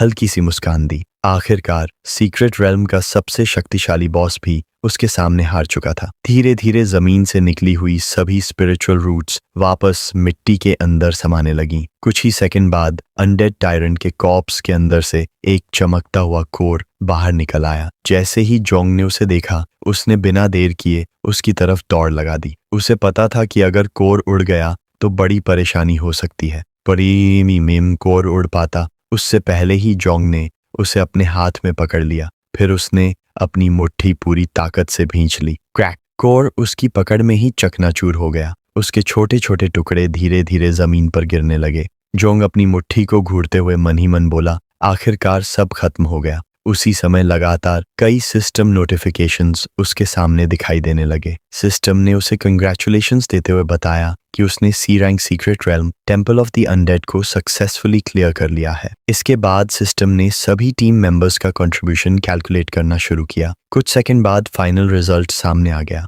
level 0 spiritual master Jong chain को इस सीक्रेट रेल्म में S+ रेटिंग मिली। वहीं लेवल 12 स्वॉर्ड्समैन वांग यी को B- रेटिंग प्राप्त हुई। लेवल 11 वॉरलॉक लू यिंग को A रेटिंग मिली और लेवल 10 बॉक्सर एंडिन को B- रेटिंग हासिल हुई। इसके बाद हेवनली सिस्टम ने टीम रिवॉर्ड्स जेनरेट करना शुरू कर दिया। जोंग के सामने एक बड़ा सा सिस्टम विंडो खुल गया। कुछ ही पलों में उसमें कई वेपन्स दिखाई देने लगे। पहला वेपन एक डैगर था, दूसरा एक सेप्टर, तीसरा हैवी एक्स, चौथा लाइट एक्स और पांचवा हैमर। उधर स्पिरिचुअल रूट्स पूरी तरह जमीन के अंदर वापस चली गई थी। जोंग कई सेकंड तक सिस्टम विंडो को ध्यान से देखता रहा। वह सोच रहा था कि इनमें से कौन सा वेपन सबसे ज्यादा उपयोगी होगा। आखिरकार उसने अपना हाथ विंडो के अंदर डाला और डैगर को बाहर निकाल लिया। जैसे ही वेपन उसके हाथ में आया, उसकी पूरी स्टैटिस्टिक्स सामने दिखाई देने लगी। इस वेपन का नाम था ईड्यूज स्विफ्ट डैगर। इसकी रैंक D थी। यह यूजर को 50 अटैक पॉइंट्स और 5% स्पीड बोनस देता था। साथ ही यह डैगर सोर्ड कैटेगरी से रिलेटेड था और 2 प्रोफेशनल एट्रीब्यूट्स भी प्रदान करता था। जोंग ने डैगर को एक हाथ में पकड़कर उसकी ब्लेड को ध्यान से देखा। उसने हल्की मुस्कान के साथ सिर हिलाया। उसे यह वेपन काफी पसंद आया। फिर उसने मन ही मन फैसला किया कि यही डैगर वह अंकल वांग को उनकी टूटी हुई स्वॉर्ड के बदले कॉम्पेंसेशन के रूप में देगा। जोंग ने अपना सिर एक तरफ घुमाया और सिस्टम विंडो को ध्यान से देखने लगा। उसने मन ही मन सोचा कि यहाँ तो बहुत सारा इक्विपमेंट मौजूद है, लेकिन कुछ ही देर में उसे एहसास हुआ कि यह सभी इक्विपमेंट केवल कॉम्बैट क्लासेस के लिए बनाए गए हैं। उसे समझ नहीं आ रहा था कि क्रिएशन क्लासेस के लिए भी कोई उपयुक्त इक्विपमेंट मौजूद है या नहीं। यह सोचकर वह सिस्टम विंडो के पास गया। उसने अपना हाथ विंडो के अंदर डाला और एक एक करके सभी इक्विपमेंट के एट्रीब्यूट्स देखने का फैसला किया। सबसे पहले उसने हैमर को बाहर निकाला, लेकिन जैसे ही हैमर पूरी तरह बाहर आया, धड़ाम, वह सीधे जमीन पर गिर पड़ा क्योंकि उसका वेट बेहद ज्यादा था। इस वेपन का नाम था कॉल ऑफ द किंग। यह यूजर को 100 स्ट्रेंथ पॉइंट्स देता था, लेकिन इसके भारी वेट की वजह से 100 एजिलिटी पॉइंट्स भी कम हो जाते थे। इस वेपन की खास पैसिव एबिलिटी यह थी कि यूजर के पास 10% चांस होता था कि उसका क्रिटिकल डैमेज 5 गुना तक बढ़ जाए। जोंग हैमर को जमीन से उठाने की कोशिश करने लगा, लेकिन तभी एक अजीब सा एहसास उसके पूरे शरीर में फैल गया। उसी समय एक नया सिस्टम नोटिफिकेशन उसके सामने प्रकट हुआ। उसमें लिखा था कि उसे एक्सपीरियंस रिवॉर्ड दिया जा रहा है। यह देखकर जोंग तुरंत समझ गया कि सीक्रेट रेल्म क्लियर करने के बाद मिले एक्सपीरियंस पॉइंट्स अब उसके अकाउंट में जुड़ रहे हैं। शुरुआत में हैमर उठाना उसके लिए लगभग असंभव था, लेकिन जैसे जैसे एक्सपीरियंस बढ़ता गया, उसकी फिजिकल स्ट्रेंथ भी लगातार बढ़ने लगी। कुछ ही सेकंड बाद वह उसी भारी हैमर को एक हाथ से ऐसे उठाने लगा जैसे उसका कोई वेट ही न हो। फिर एक और सिस्टम नोटिफिकेशन सामने आया। उसमें लिखा था कि यूनाइटेड एबिलिटी अब एक्टिव हो चुकी है। इसके प्रभाव से जोंग के सभी एट्रीब्यूट्स में 20% की वृद्धि हो गई। उसके पूरे शरीर से शक्तिशाली एनर्जी निकलने लगी। एक हाथ में विशाल हैमर उठाए हुए उसने दूसरा हाथ अपनी पैंट पॉकेट में डाल लिया। फिर उसने हैमर की तरफ देखते हुए हल्की मुस्कान दी। इंसेक्ट मदर की पैसिव एबिलिटी की वजह से वह अब लेवल 6 तक पहुंच चुका था। इस लेवल अप के साथ यूनाइटेड एबिलिटी का इफेक्ट भी पहले से कहीं अधिक शक्तिशाली हो गया था। अब उसे साफ महसूस हो रहा था कि हर लेवल बढ़ने के साथ उसकी फिजिकल कॉम्बैट एबिलिटी भी लगातार मजबूत होती जा रही है। इसी सोच में खोया हुआ था कि तभी लिटिल नाइन उसके पास आ गई। उसने धीरे से जोंग की शर्ट पकड़कर उसका ध्यान अपनी तरफ खींचा। उसकी आवाज सुनते ही जोंग अपनी सोच से बाहर आ गया। लिटिल नाइन ने अपनी उंगली सिस्टम विंडो की तरफ करते हुए मासूमियत से पूछा, मास्टर, क्या मैं इन सबको रिवॉर्ड के तौर पर खा सकती हूँ? यह सुनकर जोंग हल्का सा मुस्कुराया। उसने हैमर वापस जमीन पर रख दिया, फिर लिटिल नाइन की आंखों में देखते हुए कुछ सेकंड तक सोचता रहा। आखिरकार उसने प्यार से कहा, नहीं लिटिल नाइन, तुम ये इक्विपमेंट नहीं खा सकती। ये सब अंकल वोंग और बाकी लोगों के लिए हैं। इन्हें बेचकर काफी मनी मिल सकती है, और अगर तुमने इन्हें खा लिया तो तुम्हारे पेट में दर्द हो जाएगा। लिटिल नाइन ने एक हाथ अपनी पीठ के पीछे कर लिया और दूसरे हाथ से अपने होंठों को छूते हुए उदास चेहरे से जोंग की तरफ देखने लगी। फिर उसने अपना शरीर अनडेड टायरेंट के कॉर्प्स की तरफ घुमाया और मासूमियत से पूछा, मास्टर, क्या मैं इसे डिवावर कर सकती हूँ? यह सुनते ही जोंग को अचानक याद आया कि बॉस का कॉर्प्स अभी भी वहीं पड़ा हुआ है। वह लगभग उसे भूल ही चुका था, लेकिन डिवावरिंग वैल्यू बेहद कीमती होती है। उसे किसी भी कीमत पर बर्बाद नहीं किया जा सकता था। उसके शरीर से अब भी शक्तिशाली ऑरा निकल रही थी। उसने अनडेड टायरेंट के कॉर्प्स की तरफ देखा और मुस्कुराते हुए लिटिल नाइन को उसे डिवावर करने की परमिशन दे दी। आखिर वह बॉस उसी का शिकार था। परमिशन मिलते ही लिटिल नाइन बिना एक पल घुमाए उस विशाल कॉर्प्स की तरफ दौड़ पड़ी। जोंग भी उसकी तरफ देखने लगा, लेकिन अगले ही पल उसके मन में एक सवाल आया। अनडेड टायरेंट का कॉर्प्स इतना विशाल है, अगर लिटिल नाइन इसे पॉइजनस मिस्ट से करोड करेगी तो इसमें काफी समय लग जाएगा। लेकिन लिटिल नाइन ने कुछ और ही करने का फैसला किया। उसने अपने दोनों हाथ फैलाए, फिर अपनी आंखें बंद कर लीं, अपना मुंह खोला और जोंग से कहा, मैं खाने जा रही हूँ। अचानक उसका पूरा शरीर कांपने लगा। कुछ ही सेकंड में वह वापस अपने नेचुरल फॉर्म में लौट आई। अब उसका असली रूप सामने था। उसने अपनी खून से भरी नजरों से अनडेड टायरेंट के कॉर्प्स को घूरा, फिर अपना विशाल मुंह खोलकर उसकी तरफ बढ़ने लगी। हालांकि अनडेड टायरेंट का कॉर्प्स बहुत बड़ा था, लेकिन मदर इंसेक्ट के नेचुरल फॉर्म के सामने वह भी बेहद छोटा लग रहा था। दृश्य देखकर जोंग पूरी तरह दंग रह गया। उसे उम्मीद नहीं थी कि लिटिल नाइन कॉर्प्स को डिवावर करने के लिए अपना असली रूप दिखाएगी। अगले ही पल लिटिल नाइन ने एक जोरदार रोर किया। उसकी गर्जना पूरे सीक्रेट रेल्म में गूंज उठी। फिर उसने अनडेड टायरेंट के पूरे कॉर्प्स को डिवावर करना शुरू कर दिया। उसके मुंह से पैदा हुई भयानक सक्शन की वजह से तेज हवा चलने लगी। चारों तरफ धूल और मलबा उड़ने लगा। जोंग ने तुरंत इस मौके का फायदा उठाया। उसने जल्दी जल्दी सिस्टम विंडो में मौजूद सभी इक्विपमेंट बाहर निकाल ली। एक हाथ में हैमर पकड़े हुए उसने दूसरे हाथ से अपना चेहरा ढक लिया। लिटिल नाइन की रोर इतनी ज्यादा तेज थी कि उसके कान तक गूंज उठे। जोंग ने राहत की सांस ली। अगर यह सब मेन सिटी में हुआ होता तो उनकी सारी पहचान छिपाना नामुमकिन हो जाता। कुछ ही देर बाद लिटिल नाइन ने पूरे कॉर्प्स को डिवावर कर लिया। उसी समय एक नया सिस्टम नोटिफिकेशन सामने आया। जोंग को रिवॉर्ड के रूप में 400 डिवावरिंग पॉइंट्स मिले। अपने हाथ से चेहरा ढके हुए जोंग ने महसूस किया कि डिवावरिंग वैल्यू बहुत तेजी से बढ़ रही है। वह मन ही मन मुस्कुराया,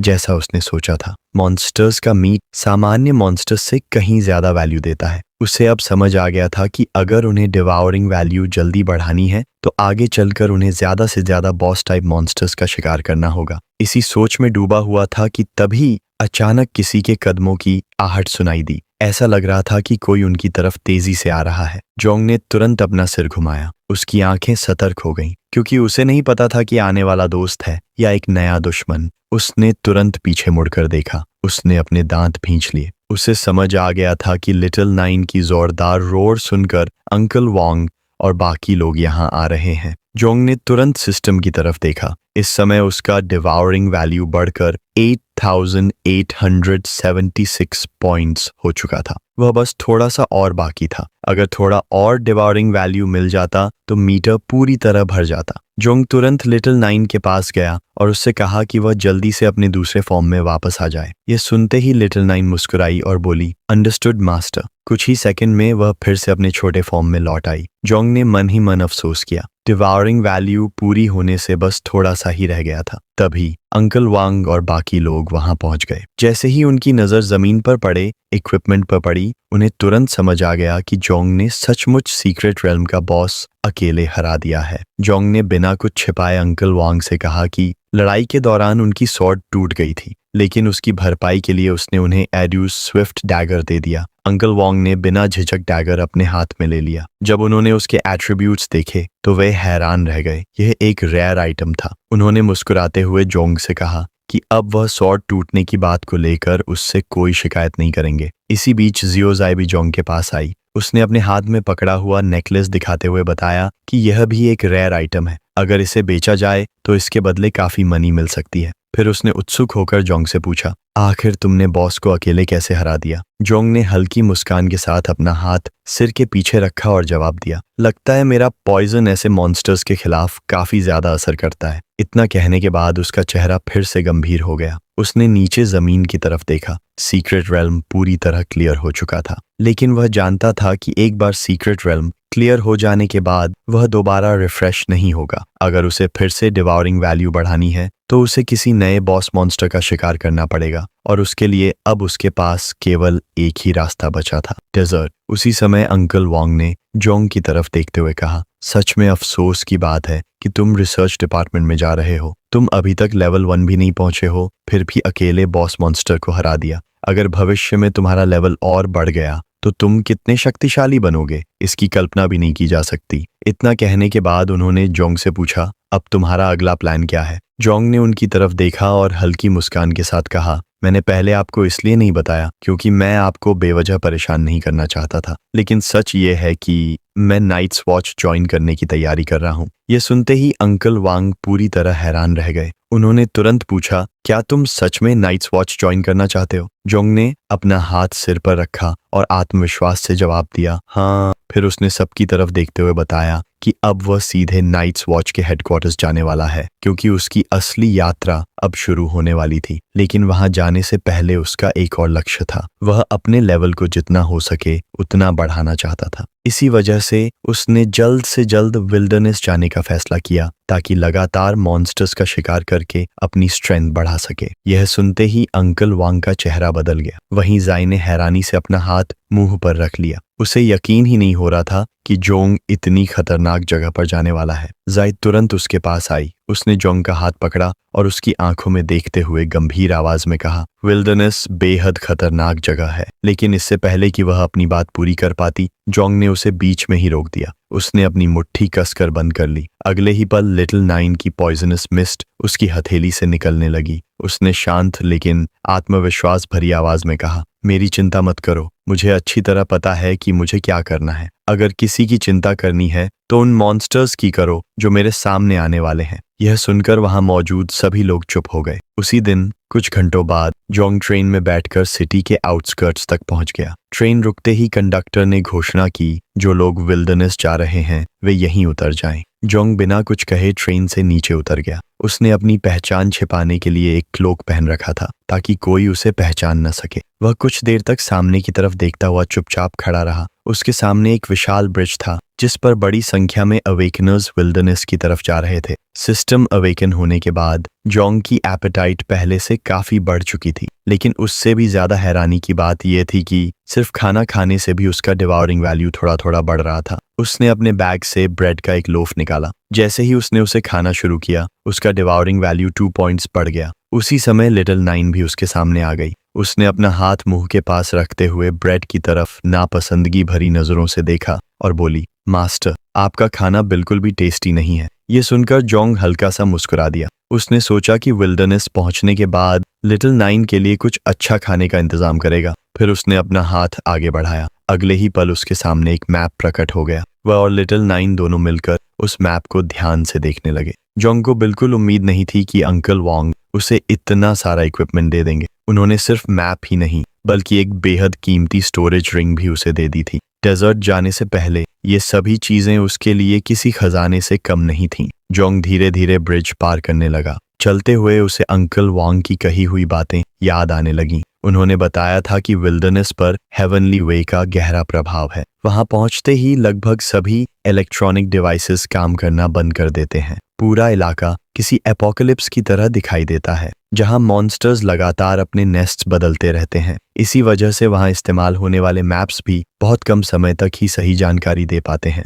अगर किसी के पास लेटेस्ट इंटेलिजेंस न हो तो मॉन्स्टर्स के ग्रुप्स को ढूंढना लगभग नामुमकिन हो जाता है। जोंग ने मैप को ध्यान से देखा और गहरी सांस ली। अब उसके सामने सिर्फ एक ही रास्ता था, वाइल्डरनेस में कदम रखना और पहले से कहीं ज्यादा खतरनाक लड़ाइयों के लिए खुद को तैयार करना। विल्डरनेस में अकेले घूमने वाले बॉस मॉन्स्टर्स में फायरबर्ड और थंडर राइनोसरस सबसे ज्यादा कॉमन थे। जब भी ये मॉन्स्टर्स चलते तो उन्हें दूर से ही आसानी से देखा जा सकता था। मैप पर एक जगह क्वेश्चन मार्क से चिन्हित थी। अंकल वांग ने खास तौर पर जोंग को चेतावनी दी थी कि उस जगह से जितना हो सके दूर रहे, क्योंकि वहां एक बेहद खतरनाक नेस्ट था जहां हाई लेवल मॉन्स्टर्स रहते थे। उस जगह पर जाने का मतलब अपनी जान को खतरे में डालना था। अंकल वांग के मुताबिक गॉब्लिन डंजन ही जोंग के लिए सबसे सही जगह थी। वहां लो लेवल मॉन्स्टर्स थे, साथ ही वहां जाने वाले अवेकनर्स की संख्या भी काफी कम थी। जोंग ने मैप को ध्यान से देखा। उसने अपनी मुट्ठी कस ली और मुस्कुराते हुए फैसला किया कि वही उसकी अगली मंजिल होगी। अब उसके हाथ में मैप था, इसलिए उसे गॉब्लिन डंजन ढूंढने में ज्यादा समय नहीं लगेगा। वह अब भी अपने विचारों में खोया हुआ था कि तभी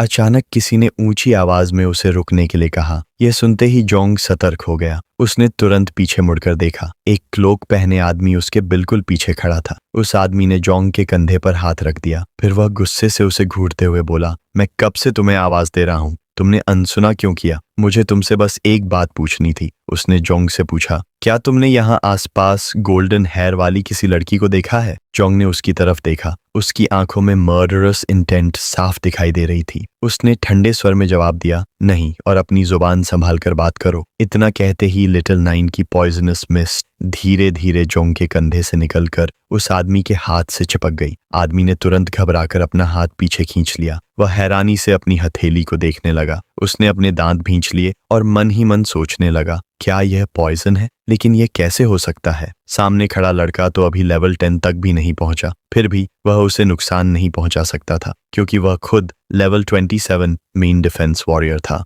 जोंग ने बिना उसकी तरफ दोबारा देखे अपनी पीठ घुमा ली और आगे बढ़ने लगा। चलते चलते उसने कहा, अगर जल्दी हीलर के पास नहीं गए तो इस पॉइजन का इलाज करना आसान नहीं होगा, और हाँ, अपने दिमाग का भी थोड़ा ख्याल रखना। इतना कहकर जोंग ने उसे बाय बोल दिया और आगे बढ़ गया। यह सुनते ही वह आदमी गुस्से से कांप उठा। उसने जोर से जोंग को दोबारा आवाज दी और चिल्लाकर कहा, क्या मैंने तुम्हें जाने की परमिशन दी है? जोंग धीरे धीरे रुका। उसने अपना सिर घुमाया और ठंडी मर्डरस गेज से उस आदमी को देखने लगा। वह आदमी जोंग के सामने आकर खड़ा हो गया। उसके पूरे शरीर से शक्तिशाली ऑरा निकल रही थी। उसने किलर इंटेंट से भरी आंखों से जोंग को घूरते हुए कहा, तुम्हारी हिम्मत कैसे हुई फैमिली के किसी सदस्य पर हाथ उठाने की? यह सुनते ही जोंग कुछ पल के लिए सोच में पड़ गया। उसके मन में एक ही सवाल उठा, क्या यह वही जी फैमिली है जो बैटल ऑफ हेवन में मशहूर थी? अगर ऐसा है तो शायद उसने अनजाने में एक बहुत बड़े दुश्मन को अपने सामने खड़ा कर लिया था। यहीं पर आज की वीडियो खत्म होती है।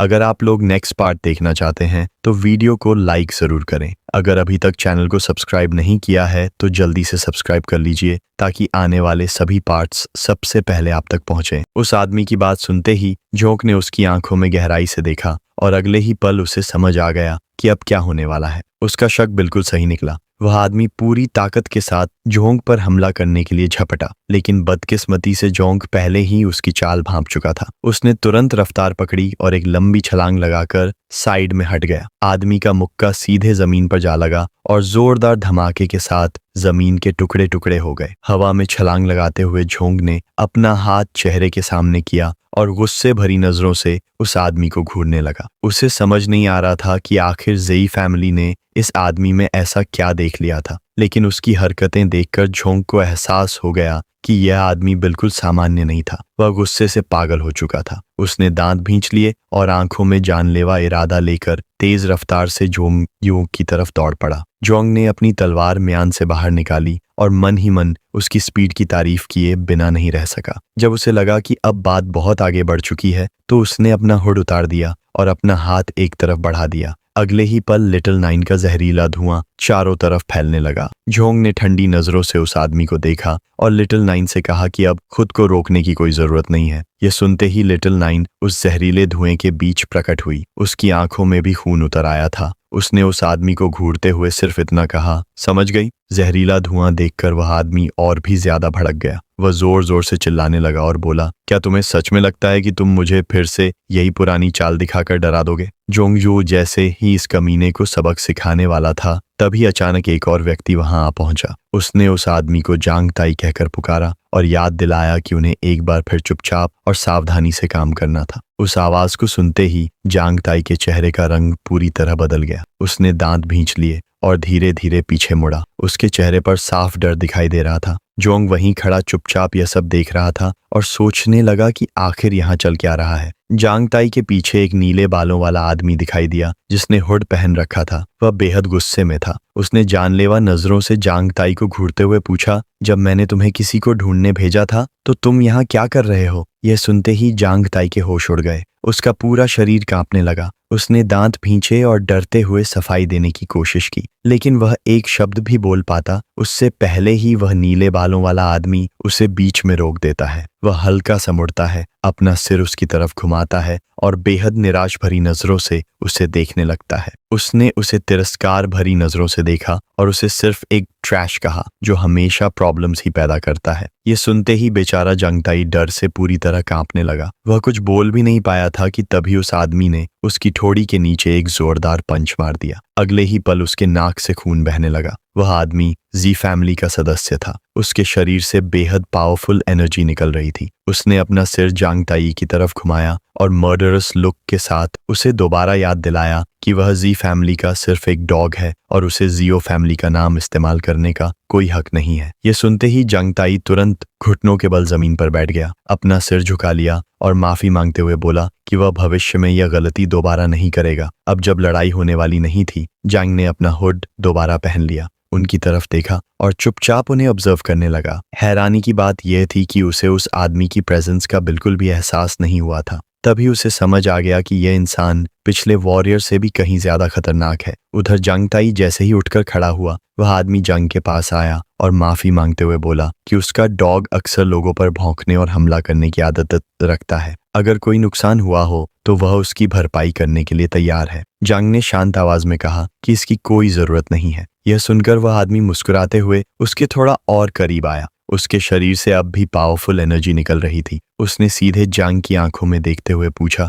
कि क्या वह डेजर्ट जाने वाला है। कुछ पल तक जांग उसकी आंखों में देखता रहा, लेकिन उसने एक भी शब्द नहीं कहा। कुछ सेकंड की खामोशी के बाद जांग ने अपनी पीठ उसकी तरफ कर ली और धीरे धीरे वहां से दूर जाने लगा। जाते जाते उसने उसका साथ चलने का प्रस्ताव ठुकरा दिया और कहा कि वह अकेले जाना पसंद करेगा। यह सुनकर वह आदमी बस चुपचाप जांग को जाता हुआ देखता रहा। उसके चेहरे पर हल्की सी मुस्कान थी। उसने मन ही मन सोचा कि जांग वाकई एक बहुत इंटरेस्टिंग इंसान है। उसे पहले से पता था कि जांग ने क्रिएशन की डिवाइन क्लास स्पिरिचुअल मास्टर को अवेकन कर लिया है। जब जांग उनसे काफी दूर चला गया तब जांग ताई उठकर उस आदमी के पास आया और पूछा कि क्या उसे उस व्यक्ति की तलाश जारी रखनी चाहिए जिसे ढूंढने की जिम्मेदारी उसे दी गई थी। उस आदमी ने हल्का सा अपना सिर उसकी तरफ घुमाया, उसकी आंखों में देखा और शांत आवाज में कहा कि अब इसकी कोई जरूरत नहीं है, क्योंकि जब तक वह तलाश पूरी करेगा तब तक बहुत देर हो चुकी होगी। इसके अलावा उसे पहले ही जरूरी क्लूज मिल चुके थे। जिस लड़की की वे तलाश कर रहे थे वह वहां से भाग चुकी थी और शायद डेजर्ट पार करके सबसे नजदीकी स्टेशन तक पहुंचना चाहती थी। उस आदमी ने अपना हुड उतार दिया और जांग ताई से दूर जाते हुए उसे आदेश दिया कि वह उस लड़की को किसी भी कीमत पर जिंदा वहां तक पहुंचने न दे। साथ ही उसने कहा कि सभी बिखरे हुए सर्वेंट्स को तुरंत वापस बुलाया जाए और उन्हें लेकर डेजर्ट की तरफ चला जाए। जांग ताई ने दोनों हाथ अपनी छाती पर रखे, सिर झुका लिया, आंखें बंद की और सम्मान के साथ बोला, अंडरस्टूड। समय के साथ ह्यूमंस पूरी प्लैनेट पर फैल चुके थे और उन्होंने अनगिनत सिटीज बसाई थी, लेकिन अवेकेंड ईरा आने के बाद सब कुछ बदल गया। बीस्ट्स की वेव्स, सीक्रेट रेल्म्स और डंजन्स ने इंसानों के घरों पर लगातार हमला करना शुरू कर दिया, जिसकी वजह से इंसानों की पुरानी बस्तियां बार बार तबाह हुई और उन्हें नए सिरे से बसाना पड़ा। आज के समय में उन उजड़े हुए इलाकों में सिर्फ वही अवेकेंड लोग जाते थे जो पावर हासिल करना चाहते थे। वे वहां मॉन्स्टर्स से लड़ते, लेवल अप करते और वेल्थ कमाते थे। अब उन जगहों को वाइल्ड लैंड्स के नाम से जाना जाता था। जोंग धीरे धीरे उस इलाके में आगे बढ़ता रहा। रास्ते में उसे रैट्स का एक झुंड दिखाई दिया, लेकिन उसने उन पर ज्यादा ध्यान नहीं दिया। कई घंटे चलने के बाद वह सिटी के एक सुनसान और पूरी तरह बर्बाद हिस्से में पहुंच गया। चलते चलते उसे महसूस होने लगा कि शायद वह रास्ता भटक गया है। वह गॉब्लिन बीस्ट के नेस्ट की तरफ जा रहा था, लेकिन कई घंटे बीत जाने के बाद भी वह वहां नहीं पहुंच पाया था। अब रात हो चुकी थी। उधर लिटिल नाइन को भी तेज भूख लग चुकी थी। उसने एक रैट का शिकार किया, फिर जोंग के सिर पर चढ़ गई और उसे मुंह में दबाकर खाने लगी, लेकिन पहला ही निवाला लेते ही उसने मुंह बना लिया। उसे उसका स्वाद बिल्कुल पसंद नहीं आया। तभी उसने मन ही मन फैसला कर लिया कि वह अब हर चीज नहीं खाएगी। रास्ते भर जोंग ने कई मॉन्स्टर्स देखे थे, लेकिन इस इलाके में पहुंचने के बाद उसे एक भी ताकतवर मॉन्स्टर दिखाई नहीं दिया। इन मॉन्स्टर्स को डिवावर करने पर मिलने वाली वैल्यू भी बेहद कम थी। अगर जोंग को जल्दी कोई बीस्ट बॉस नेस्ट नहीं मिला तो वापस लौटने में ही बहुत समय बर्बाद हो जाता और इससे उसके नाइट वॉच में शामिल होने में भी देर हो सकती थी। चलते चलते जोंग ने गंभीर नजरों से सामने देखा और अपने विचारों में खो गया। तभी अचानक आसमान पर काले बादल छा गए। कुछ ही सेकंड बाद तेज बारिश शुरू हो गई। उसी समय उस इलाके में छिपी हुई एक विशाल जायंट स्पाइडर ने जोंग की मौजूदगी महसूस कर ली। वह धीरे धीरे ऊपर से नीचे उतरने लगी और अपनी मर्डरस गेज से लगातार जोंग को घूरने लगी। जोंग ने अपना हाथ एक तरफ बढ़ाया। बारिश की कुछ बूंदें उसकी हथेली पर गिरीं। उन्हें महसूस करते ही उसे तुरंत समझ आ गया कि यह साधारण बारिश नहीं बल्कि एक मैजिकल फ्लक्चुएशन थी। इसका मतलब साफ था कि वह बीस्ट स्लेयर्स के मौजूद होने वाले इलाके में प्रवेश कर चुका था। यह एहसास होते ही उसके चेहरे पर खुशी की हल्की मुस्कान आ गई। भले ही बीस्ट के नेस्ट को ढूंढने में उनसे गलती हो गई थी, लेकिन किस्मत से अब उन्होंने आखिरकार सही जगह खोज ली थी। अब बस एक ही काम बाकी था, जितनी जल्दी हो सके बीस्ट बॉस को ढूंढना। मॉन्स्टर को ढूंढना जरूरी था ताकि पहली बार उसकी डिवॉरिंग बार पूरी तरह भर सके। कुछ सेकंड बाद जोंग ने पीछे मुड़कर देखा। वही मॉन्स्टर धीरे धीरे उसकी तरफ बढ़ रहा था। दोनों एक दूसरे की आंखों में देखते रहे और कुछ पल तक वहां गहरी खामोशी छाई रही। तभी लिटिल नाइन प्रकट हुई। उसने मॉन्स्टर को ध्यान से घूरते हुए जोंग से पूछा कि क्या वह बीच में दखल दे। जोंग ने हल्का सा अपना सिर उठाया, मॉन्स्टर की तरफ देखा और शांत आवाज में कहा कि इसकी कोई जरूरत नहीं है। उसके मुताबिक इस मॉन्स्टर का लेवल ज्यादा ऊंचा नहीं था, बस उसका शरीर बाकी मॉन्स्टर्स के मुकाबले थोड़ा बड़ा दिखाई दे रहा था। मौका मिलते ही मॉन्स्टर जमीन पर उतर आया और अपनी नुकीली टांगों को अटैक के लिए तैयार करने लगा। अगले ही पल उसने मर्डरस लुक के साथ अपनी तेज धार वाली टांगों से जोंग पर हमला कर दिया, लेकिन जोंग ने बिना ज्यादा मेहनत किए हल्की हल्की छलांग लगाकर उसके हर अटैक को बड़ी आसानी से डॉज कर लिया, जैसे यह उसके लिए कोई बड़ी बात ही न हो। फिर सही मौका देखते ही उसने अपनी पूरी ताकत इकट्ठा की और एक जबरदस्त छलांग लगा दी। पलक झपकते ही वह मॉन्स्टर के सिर के ऊपर पहुंच गया। उसने अपनी मुट्ठी कसकर भींची और पूरी ताकत के साथ हमला करने के लिए तैयार हो गया। मॉन्स्टर ने जैसे ही अपना सिर ऊपर उठाया और जोंग को अपने ठीक ऊपर देखा, वह डर से कांप उठा। उसे समझ ही नहीं आया कि आखिर यह हुआ कैसे। अगले ही पल जोंग का जोरदार पंच सीधे उसके शरीर पर पड़ा। भारी धमाके के साथ मॉन्स्टर जमीन पर जा गिरा। उसकी वहीं मौत हो गई और उसके गिरते ही आसपास की जमीन भी टूटकर बिखर गई। जोंग अभी अपने विचारों में खोया ही था कि तभी लिटिल नाइन उसके सामने आ गई। उसने अपना हाथ माथे पर रखा और बताया कि आसपास और भी मॉन्स्टर्स आ चुके हैं। उसकी आवाज सुनते ही जोंग का ध्यान टूटा। उसने तुरंत बगल की तरफ देखा और हैरान रह गया। उसके अटैक की आवाज ने इलाके में छिपे हुए बाकी सभी मॉन्स्टर्स का ध्यान अपनी तरफ खींच लिया था। जोंग अभी भी मरे हुए मॉन्स्टर की बॉडी के ऊपर खड़ा था। तभी कई जायंट स्पाइडर्स उसकी तरफ पड़ने लगे। यह देखकर उसने अपना हाथ एक तरफ बढ़ाया और पॉइजनस मिस्ट का इस्तेमाल करते हुए वह डैगर बुला लिया, जो उसे पहले सीक्रेट रेल्म में मिला था। जोंग और लिटिल नाइन दोनों उन जायंट स्पाइडर्स को मर्डरस लुक से घूरने लगे। फिर जोंग ने मुस्कुराते हुए लिटिल नाइन से कहा, अब एक शानदार मील का समय आ गया है। दोनों की आंखों में लड़ाई का जोश साफ दिखाई दे रहा था। जोंग ने उससे पूछा कि क्या वह तैयार है। लिटिल नाइन ने बिना एक पल गंवाए तुरंत जवाब दिया, मैं तैयार हूँ। अगले ही पल जोंग ने लिटिल नाइन की पॉइजनस मिस्ट एक्टिवेट की, रफ्तार पकड़ी और पलक झपकते ही जायंट स्पाइडर्स के बीच पहुंच गया। उसने अपने डैगर को बिजली जैसी स्पीड से चलाना शुरू किया और एक एक करके जायंट स्पाइडर्स के शरीर चीरने लगा। जोंग ने अपने डैगर से मॉन्स्टर्स के शरीर के टुकड़े टुकड़े कर दिए और उसी के साथ उन्हें पॉइजनस मिस्ट से भी संक्रमित कर दिया। जैसे जैसे वे आगे बढ़ते गए उनका लेवल भी तेजी से बढ़ने लगा। अगर वापसी के रास्ते में भी ऐसे ही मॉन्स्टर्स से लड़ाई होती रही तो वे कम से कम 2 और बार लेवल अप कर सकते थे। कुछ ही पलों में मॉन्स्टर्स एक एक करके मरने लगे। जिन्हें सीधे जानलेवा चोट नहीं लगी थी, उनकी मौत पॉइजनस मिस्ट की वजह से हुई, जिसने पल भर में उनके शरीर को कोरोड करना शुरू कर दिया। देखते ही देखते सभी मॉन्स्टर्स मर चुके थे और वहां उनकी बॉडीज का एक बड़ा ढेर बन गया। जोंग ने लिटिल नाइन से उन सभी मॉन्स्टर्स के अवशेष डिवावर करने के लिए कहा। यह सुनते ही लिटिल नाइन बहुत खुश हो गई। उसने दोनों हाथ फैलाए और खुशी खुशी जोंग का धन्यवाद किया। तभी अचानक उसने एक तरफ देखना शुरू किया और उत्साहित होकर बोली कि कोई बहुत बड़ा, बेहद पावरफुल और बहुत डिलिशियस शिकार उनकी तरफ आ रहा है। उसकी बात सुनकर जोंग ने भी उसी दिशा में देखा। लिटिल नाइन की एक्साइटमेंट देखकर उसे तुरंत समझ आ गया कि इस बार उनकी तरफ बॉस आ रहा है। जोंग ने उस दिशा में हाथ बढ़ाया जहां से बॉस आ रहा था। उसकी आंखों में मर्डरस लुक साफ दिखाई दे रहा था। उसने पॉइजनस मिस्ट का इस्तेमाल किया और लिटिल नाइन को बॉस पर अटैक करने का आदेश दे दिया। उधर बॉस धीरे धीरे उनकी तरफ बढ़ रहा था और घने फॉग के बीच उसकी परछाई दिखाई देने लगी। लिटिल नाइन ने बिना देर किए आदेश का पालन किया और सीधे बॉस पर हमला कर दिया। कुछ सेकंड बाद वहां दर्द से भरी एक जोरदार चीख गूंज उठी,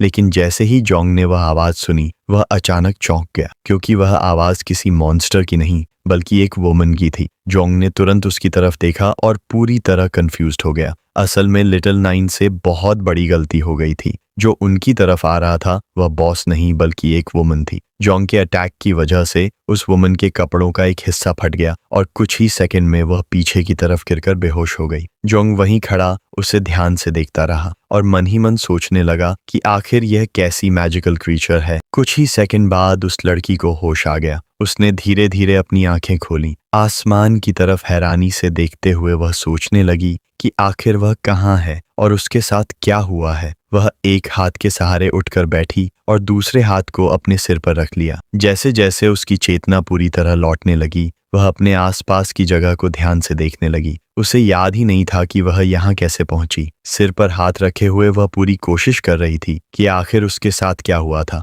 उसी समय जंग उसके पास आया। वह उसके बगल में बैठ गया, अपनी कोहनियां घुटनों पर टिकाईं, आंखें बंद की और चेहरे पर हल्की सी मुस्कान लाते हुए बोला, तुम जाग गई हो। जंग की आवाज सुनते ही लड़की पूरी तरह सतर्क हो गई। वह तुरंत उठकर उससे काफी दूर चली गई और लड़ने की मुद्रा में खड़ी हो गई। तेज नजरों से जंग को घूरते हुए उसने पूछा, तुम कौन हो? मेरे पास आने की कोशिश मत करना। जंग धीरे धीरे खड़ा हुआ और शांत आवाज में बोला, घबराओ मत, मैं सिर्फ एक जॉब चेंजर हूँ। मैं इस रेगिस्तान में मॉन्स्टर्स का शिकार करने आया था। मेरा तुम्हें नुकसान पहुंचाने का कोई इरादा नहीं है। लड़की ने उसे ध्यान से देखा। कुछ पल बाद उसे सब याद आ गया। उसने एक हाथ अपने सीने पर रखा और दूसरे हाथ से जंग की तरफ इशारा करते हुए गुस्से में कहा, मुझे याद है, तुम वही हो जिसने मुझ पर हमला किया था। यह सुनकर जंग थोड़ा असहज हो गया। उसने आंखें बंद की, हल्की सी मुस्कान दी और बोला, मुझे माफ कर दो, मैंने गलती से तुम्हें मॉन्स्टर समझ लिया था। जंग की बात सुनकर लड़की कुछ पल के लिए चुप हो गई। उसने जब गौर से उसकी तरफ देखा तो उसके चेहरे पर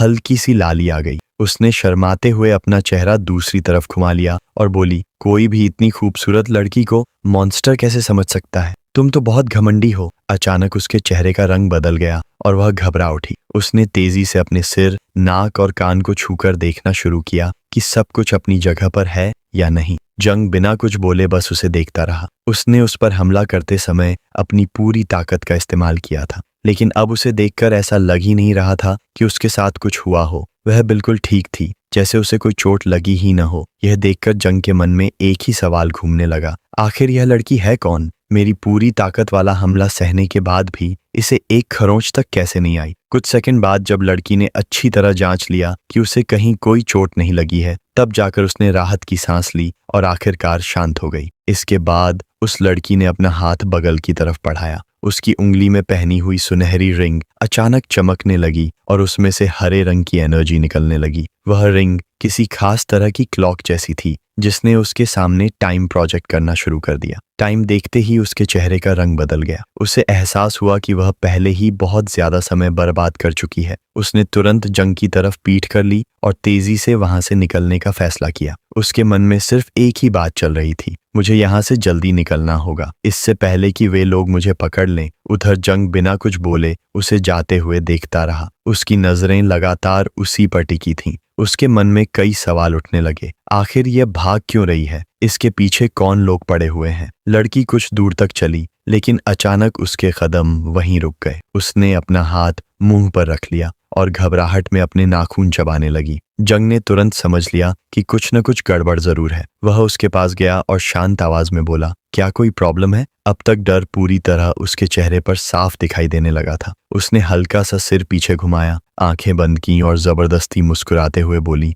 आगे कुछ मॉन्स्टर्स हैं और मैं लड़ाई में ज्यादा अच्छी नहीं हूँ, इसलिए मैंने सोचा कि पीछे हट जाना ही बेहतर रहेगा। तुम जाकर उन मॉन्स्टर्स को संभाल लो। कुछ ही सेकंड बाद उसने खुद को संभाल लिया। वह फिर से जन की तरफ पीठ करके खड़ी हो गई। हाथ हिलाकर उसे बाई कहा और बोली, बस अब मैं चलती हूँ। इतना कहकर वह वहां से निकलने लगी। उसे इस तरह जाते देख जंग के चेहरे का भाव पूरी तरह बदल गया। वह हैरानी से उसे देखता रहा और मन ही मन सोचने लगा, इसकी एक्टिंग स्किल्स तो सच में बहुत खराब है। साफ पता चल रहा है कि यह मुझसे कुछ छिपा रही है। उसी समय आसमान में काले बादल छा गए और हल्की हल्की बारिश शुरू हो गई। लड़की वहां से दूर निकल गई। जंग भी धीरे धीरे आसपास चलने लगा। उसके मन में आया, अगर सच में आगे मॉन्स्टर्स हैं तो यह मेरे लिए अच्छी बात है। आखिर मैं तो इन्हीं की तलाश में यहाँ आया हूँ। वे मॉन्स्टर्स उसके लिए कोई बड़ा खतरा नहीं थे, उल्टा उन्हें मारने पर उसे डिवाउरिंग पॉइंट्स मिलने वाले थे। लेकिन एक दूसरी प्रॉब्लम जरूर थी। जंग ने हल्का सा अपना सिर एक तरफ घुमाया। उसके चेहरे पर गंभीर भाव आ गए।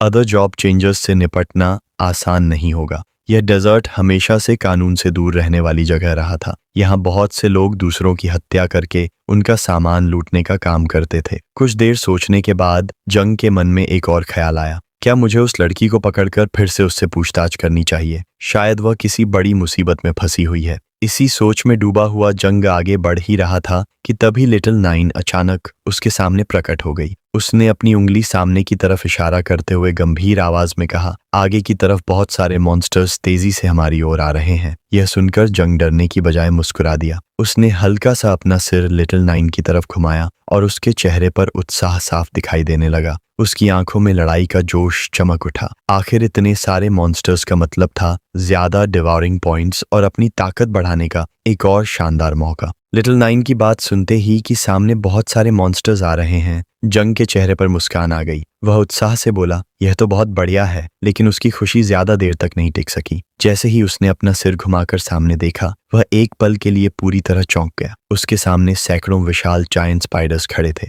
बिल्कुल वैसे ही जैसे जिन्हें वह कुछ देर पहले खत्म कर चुका था। लेकिन इस बार उनमें से एक स्पाइडर बाकी सबसे कहीं ज्यादा विशाल था। उसकी लाल आंखें सीधे जंग पर टिकी थीं और उनमें सिर्फ हत्या की प्यास दिखाई दे रही थी। जंग का पूरा शरीर ताकतवर एनर्जी से घिर गया। उसने सामने खड़े मॉन्स्टर्स को गौर से देखा और मन ही मन सोचा, यह मेरे लिए बिल्कुल भी अच्छी सिचुएशन नहीं है। अगर कुछ स्पाइडर्स होते तो उन्हें खत्म करना आसान था, लेकिन यहाँ तो उनकी संख्या सैकड़ों में है। इतने सारे मॉन्स्टर्स से एक साथ लड़ना आसान नहीं होगा। उधर जायंट स्पाइडर्स धीरे धीरे उसकी तरफ बढ़ने लगे। जंग गंभीर नजरों से उन्हें देखता रहा और उसके मन में एक बात साफ हो गई, वह लड़की झूठ नहीं बोल रही थी। सच में यहाँ मॉन्स्टर्स का झुंड मौजूद है। फिर भी उसके चेहरे पर राहत थी। वह जॉब चेंजर्स से लड़ने के बजाय इन मॉन्स्टर्स से लड़ना ज्यादा पसंद करता था। अचानक सभी जायंट स्पाइडर्स गुस्से से चीख उठे। उनकी आंखों में हत्या की चमक और भी तेज हो गई। अगले ही पल वे पूरी रफ्तार से जंग की तरफ टूट पड़े। उन्हें अपनी ओर आते देख जंग के चेहरे पर मुस्कान फैल गई। उसके पास खुश होने की पूरी वजह थी।